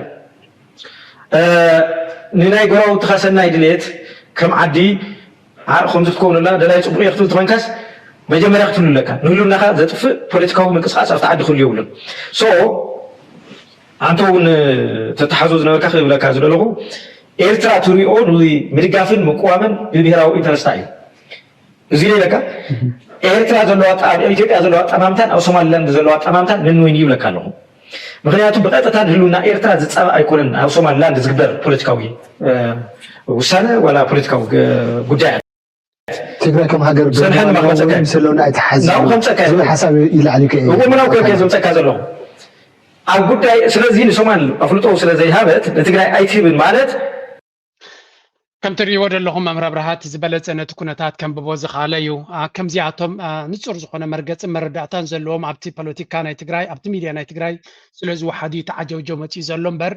ኣብ ትግራይ ዘሎ ኩነታት እኮ ኣብዚ እዋን እዚ ንፁር እዩ ናብ ኤርትራ ብሕማቅ ትጥቀሰሉ መንገዲ እውን እኮ ክህሉ ይግባእን እዩ ትግራይ ዘላቶ ዝሓለፈ 3 ዓመት ትኸዶ ዘላ ምስ ኤርትራ ተሓዝ የብሉ ዓብዪ እቲ ምንጭ ናይ ትኽሉ ፀገማት ግን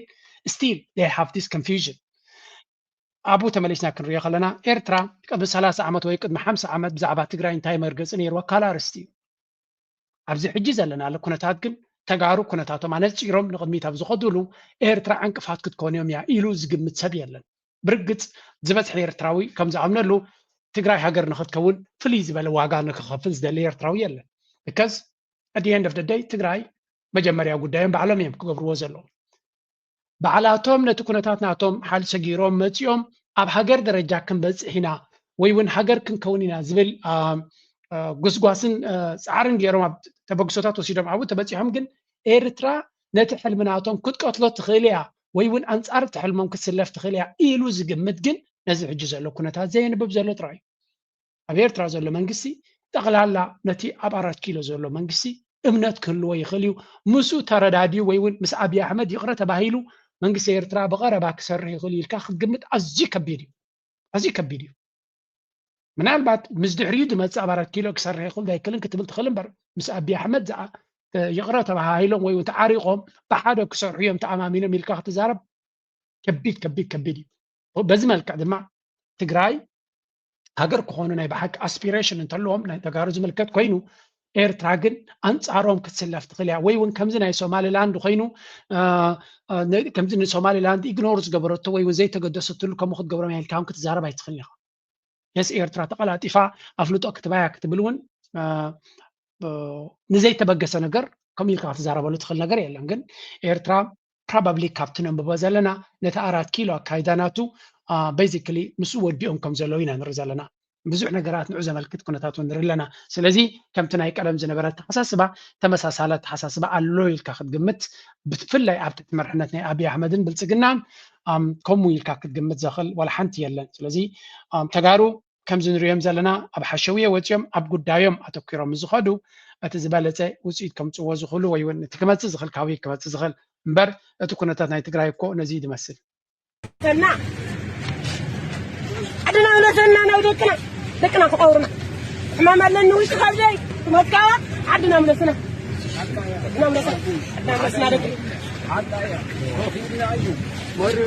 عدنا ونسلنا تاجزنا من السنة تاود ورده تاود كتمل سنين لا تفنى جرنا انت أنا هذا من تأيوم أنت تقول مدابر أخوين مدير عادنا خلنا من الناس ليه كنا نناك وين الناس سمعنا سينا ته فأنا أودم آخرنا عين خ بتبدأ كم نريو زلنا تي عدنا ملسنا زبل زربات راين بعلو كم كامبين كتريو خلها عدوم نخيم اللسو زعنقف زلو منيو سلامتاي كم خويني الكا بزو حتوتات كتزاربلو تخل كونتات اللهم سلازي تي نريو زلنا مدرخ نتصور زخونه كونتاتيو but at the end of the day this is their think نابي قصوم يقصلو دما نعوم يزملكت من البات ابتناي موده تكفال حنتي زينا زيا ممليسات وسق زلايا نسمع ياسكي የኤርትራውን አቅፋ ድንበር አልፎ እየተሰራጨ ነው። የኤርትራን አቅፋ ከድንበር አካባቢዎች ወደ ተለያየ ገበያ ዘልቆ እየተሰራጨ መሆኑ ተሰምቷል። ድንበር አካባቢዎች ተገድበው የነበረ የኤርትራ መገበያያ ገንዘብ ናቅፋ ከኮንትሮባንድ ንግድ ጋር ተያይዞ ወደ ሌሎች ከተሞችን በስፋት እየተሰራጨ ነው። ዋዜማ ዛሬ ማለዳውን እንዳስነበበው የኤርትራ ናቅፋ ከቅርብ ጊዜ ወዲህ በትግራይ ክልል ከተሞች እስከ አዲግራትና አድዋ ድረስ እየተሰራጨ መሆኑን ገልጿል። ናቅፋ በትግራይ ከተሞች እንዲሰራጭ ያደረገው በድንበር ከተሞችና በውስን ተዋንያን ተገድቦ የነበረው የኮንትሮባንድ ንግድ ነው። ከም ንሪኦ ዘለና እዚ ጉዳይ ናይ ናቅፋ ድማ እናተዘርግሐ ዝኸይድ ዘሎ ንዝብል ብዙሕ ዘረባ ክፈጥር ዝኽእል እዩ። አይ ቲንክ እታ አጀንዳ እናተላዓለት ትኸይድ ኣላ። ምስቲ ገንዘብና ይስረቕ ኣሎ፣ ናይ ዶላር ብጌጋ ሸርፊ ይወፅእ ኣሎ ካብቲ ዓዲ ዝብልዎ ዝነበሩ ክሲ ምሱ ከተሓሕዝዎ ይኽእሉ ከም ዝኽእሉ ይድርድ ኣሎ። ብግምጣሉ ግን እቲ ናይ ፅምዶ ጉዕዞ ካብ ሓሳብ ናብ ተግባር ተቐይሩ ከም ዘሎ ዘርኢ ኩነታት ድማ ንርኢ ኣለና። ስለዚ አይ ቲንክ እቲ መንግስቲ ኤርትራ እውን ግምታት ንክወስድ እዩ። ምክንያቱ እቲ ገንዘብ እውን ካብ ንቁጠባ ኤርትራ ብሕጂ እውን ብከምዚ ፀገም መፅኡ ከም ዝነበረ ሓደ ኤርትራዊ ፅሒፉ ነይሩ እዩ። ኣብ ሱዳን ቅድሚ እቲ ባጤራ ምቕያራ ኤርትራ ብዙሕ ናቕፋ ናይ ኤርትራ ኣብ ነጋዶ ናይ ሱዳንን ናይ ደገን ተኣሲሩ ተታሒዙ ከም ዝነበረን ንዑ ንምምካት ድማ ባጤራ ንክትቅይር ከም ዝተገደደትን ሕጂ እውን ከምኡ ዓይነት ተርእዮ ከጋጥም ከም ዝኽእል ዝእንፍድ ዘረባ ተዛሪቡ ነይሩ ሓደ። ዝኾነ ናብ ውስጥ ተበፅሐ ኩነታት የለን ግን yes there are many things ንሕና ንዕዘቦ ዘለና ግን ምስ ግዜ ጥራይ ክግደፍ ዝኽእል እዩ። እዚኣ ለባማ ደስ ከስምዕዋ እታ ሰላምና እታ ፃዕርና እታ ሓቅና ንኸዘናብል ድመፅእ ዘሎ ብየማን ብፀጋም ዝቀላቀል ንኽስዕር እቲ ኮይኑ መንእሰይና ሃይማኖቱን ፅንዓቱን ናይ ሃገሩን ናይ ህዝቡን ክሕዝ ኣለዎ። ኣደ ዘይብሉ ዘኽታሚ ሃገር ዘይብሉ ከንታይ ተጓሒፉ ማለት እዩ። ኣብ ካልእ ኣህጉር ከድና ንሕና ገንዘብ ካብ ናይ ኤርትራ ዝበዝሕ ሒዝና ንኤርትራ እንድሕር ዘይሓዝናዮ እንታይ ክገብረና ጠፊእና ኢና። ሓንቲ ክንገብር ኣይንኽእልን ኢና። ቅርሺ ሒዝካ ናቕፋ ናብ ሃገርካ ክትህሉ ከለኻ ኩርዓት ኣለካ፣ ሓበን ኣለካ። ዝወደቐ ተልዕል፣ ዝነቐፀ ተጠልል፣ ወፊርካ ተኣቲ ክሳትካ ኣቕኒዕካ። እዚ ኩሉ ዝዓረበ መንእሰይ ካብ ሓደ ገዛ 5 ሰብ ዝተሰውኡ ኣለውና ኣብ ዳግማይን ኣብ ቀዳማይን ፀሚኡ ከሎ ጠሚኡ ከሎ ፀሚኣ ከሎ ብዝኾነ ናይዛ ኣደ ዘረባ ኣነስ ገሪምኒ እቲ ልቦና ናታ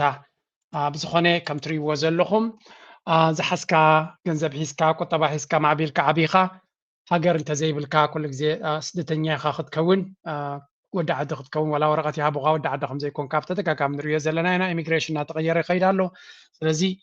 ንኤርትራ ውሕስነታ ክኸውን ዝኽእል ሓድነት ናይ ህዝባ እዩ ኢና ንብል ኩሉ ግዜ ነቲ ሓድነት ድማ ለማንም ስራሕ ክንሰርሓሉን ክንጉዝግሰሉን ምክንያቱ ኣብ ዝኾነ ይኹን ብድሆን ኤርትራ ዘሰጋግራ ዘለዋ ሓፂን ይኹን ካልእ ኣይኮነ እንታይ ዳ ሓድነት ናይ ህዝባ ኣብቲ ሓድነት ድማ ብሰላም ናይ ምክኣል ተኸባቢርካ ናይ ምንባር ብሓባር እዛ ዓዲ ንኩልና ትብፅሓናያ ብፃሕና ጥራይ ተኮነስ ተኣኽለናን ተተርፈናን ዓዲ ስለ ዘላትና ድማ ፀቢባ ተሓሳስባ ንግደፎ ኩሉ ግዜ ዘክሩ ነዛ ዘረባ እዚኣ ክደግመልኩም እየ። ህዝቢ ኤርትራ ብምሉ ኣብ ደሴት ዳህላክ ጥራይ ክቕመጥ ይኽእል እዩ። ደሴት ዳህላክ ክንዲ ሲንጋፖር እዩ። ስለዚ ህዝቢ ኤርትራ ብምሉ ኣብ ዳህላክ ጥራይ ክቕመጥ ዝኽእልን ኤርትራ ምልእቲ ክትተርፎ ትኽእልን እያ። ስለዚ ከምኡ ጌርና እንተሓሲብና ጌና ትምዕባለ ስለዘይተፋለምናዮ እዩ እምበር ኤርትራ እዚ ዓባይ ሃገር እያ። ዓባይ ሃገር ስለ ዝኾነ ድማ ዓዕቢና ክንሓስብ ንጀምር። ናይ ሓድሽ ዓመት ድማ 2-3 መልእኽታት ርኢና ዘለና ዓመት ፅቡቅ ብጣዕሚ ፅቡቅ ሾፒንግ ሓድሽ ዓመት ይገብር ኣለና ፅቡቅ ድሓኒ ኣብላክ ሽሙርሽ ንክተላሊና ስመይ ዳናት ሁሴን ቦይ ይበሃል። ያረጋናት ከመይ ያለው ምድላው ሓድሽ ዓመት ብጣዕሚ ፅቡቅ ብጣዕሚ ፅቡቅ ሮናን ሓድሽ ዓመት ክድመሓለ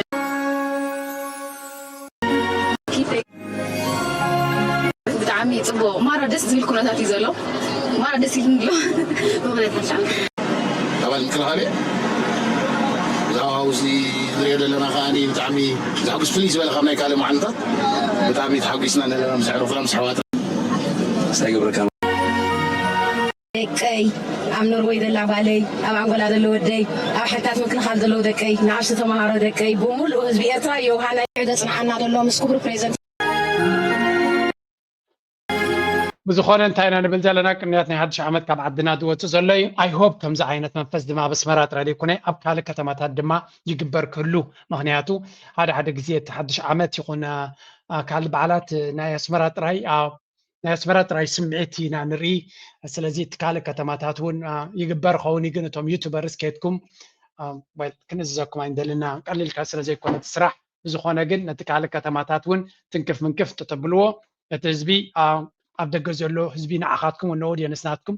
ኣብ ኣስመራ ተወሊዱ ዝዓበየ ህዝቢ ጥራይ ኣይኮነን ዘሎ ኣብ ካልእ ከተማታትን ዓድታትን ዝተወለደ እውን ስለ ዘሎ ነቲ ኩነታት ናብ ኩልኩም ዝባፃሕ እንተትገበርኩም ድማ ንእሽተይ ሓውስ ለበዋ ኢና ንብለኩም ዘለና ዝኾነ ርሑስ ቅንያት ናይ ሓድሽ ዓመት ክብል ይደሊ ትመፅእ ዘላ ዓመት ድማ ዓመተ ሰላምን ቅሳነትን ርግኣትን ምዕባለን ግስጋስን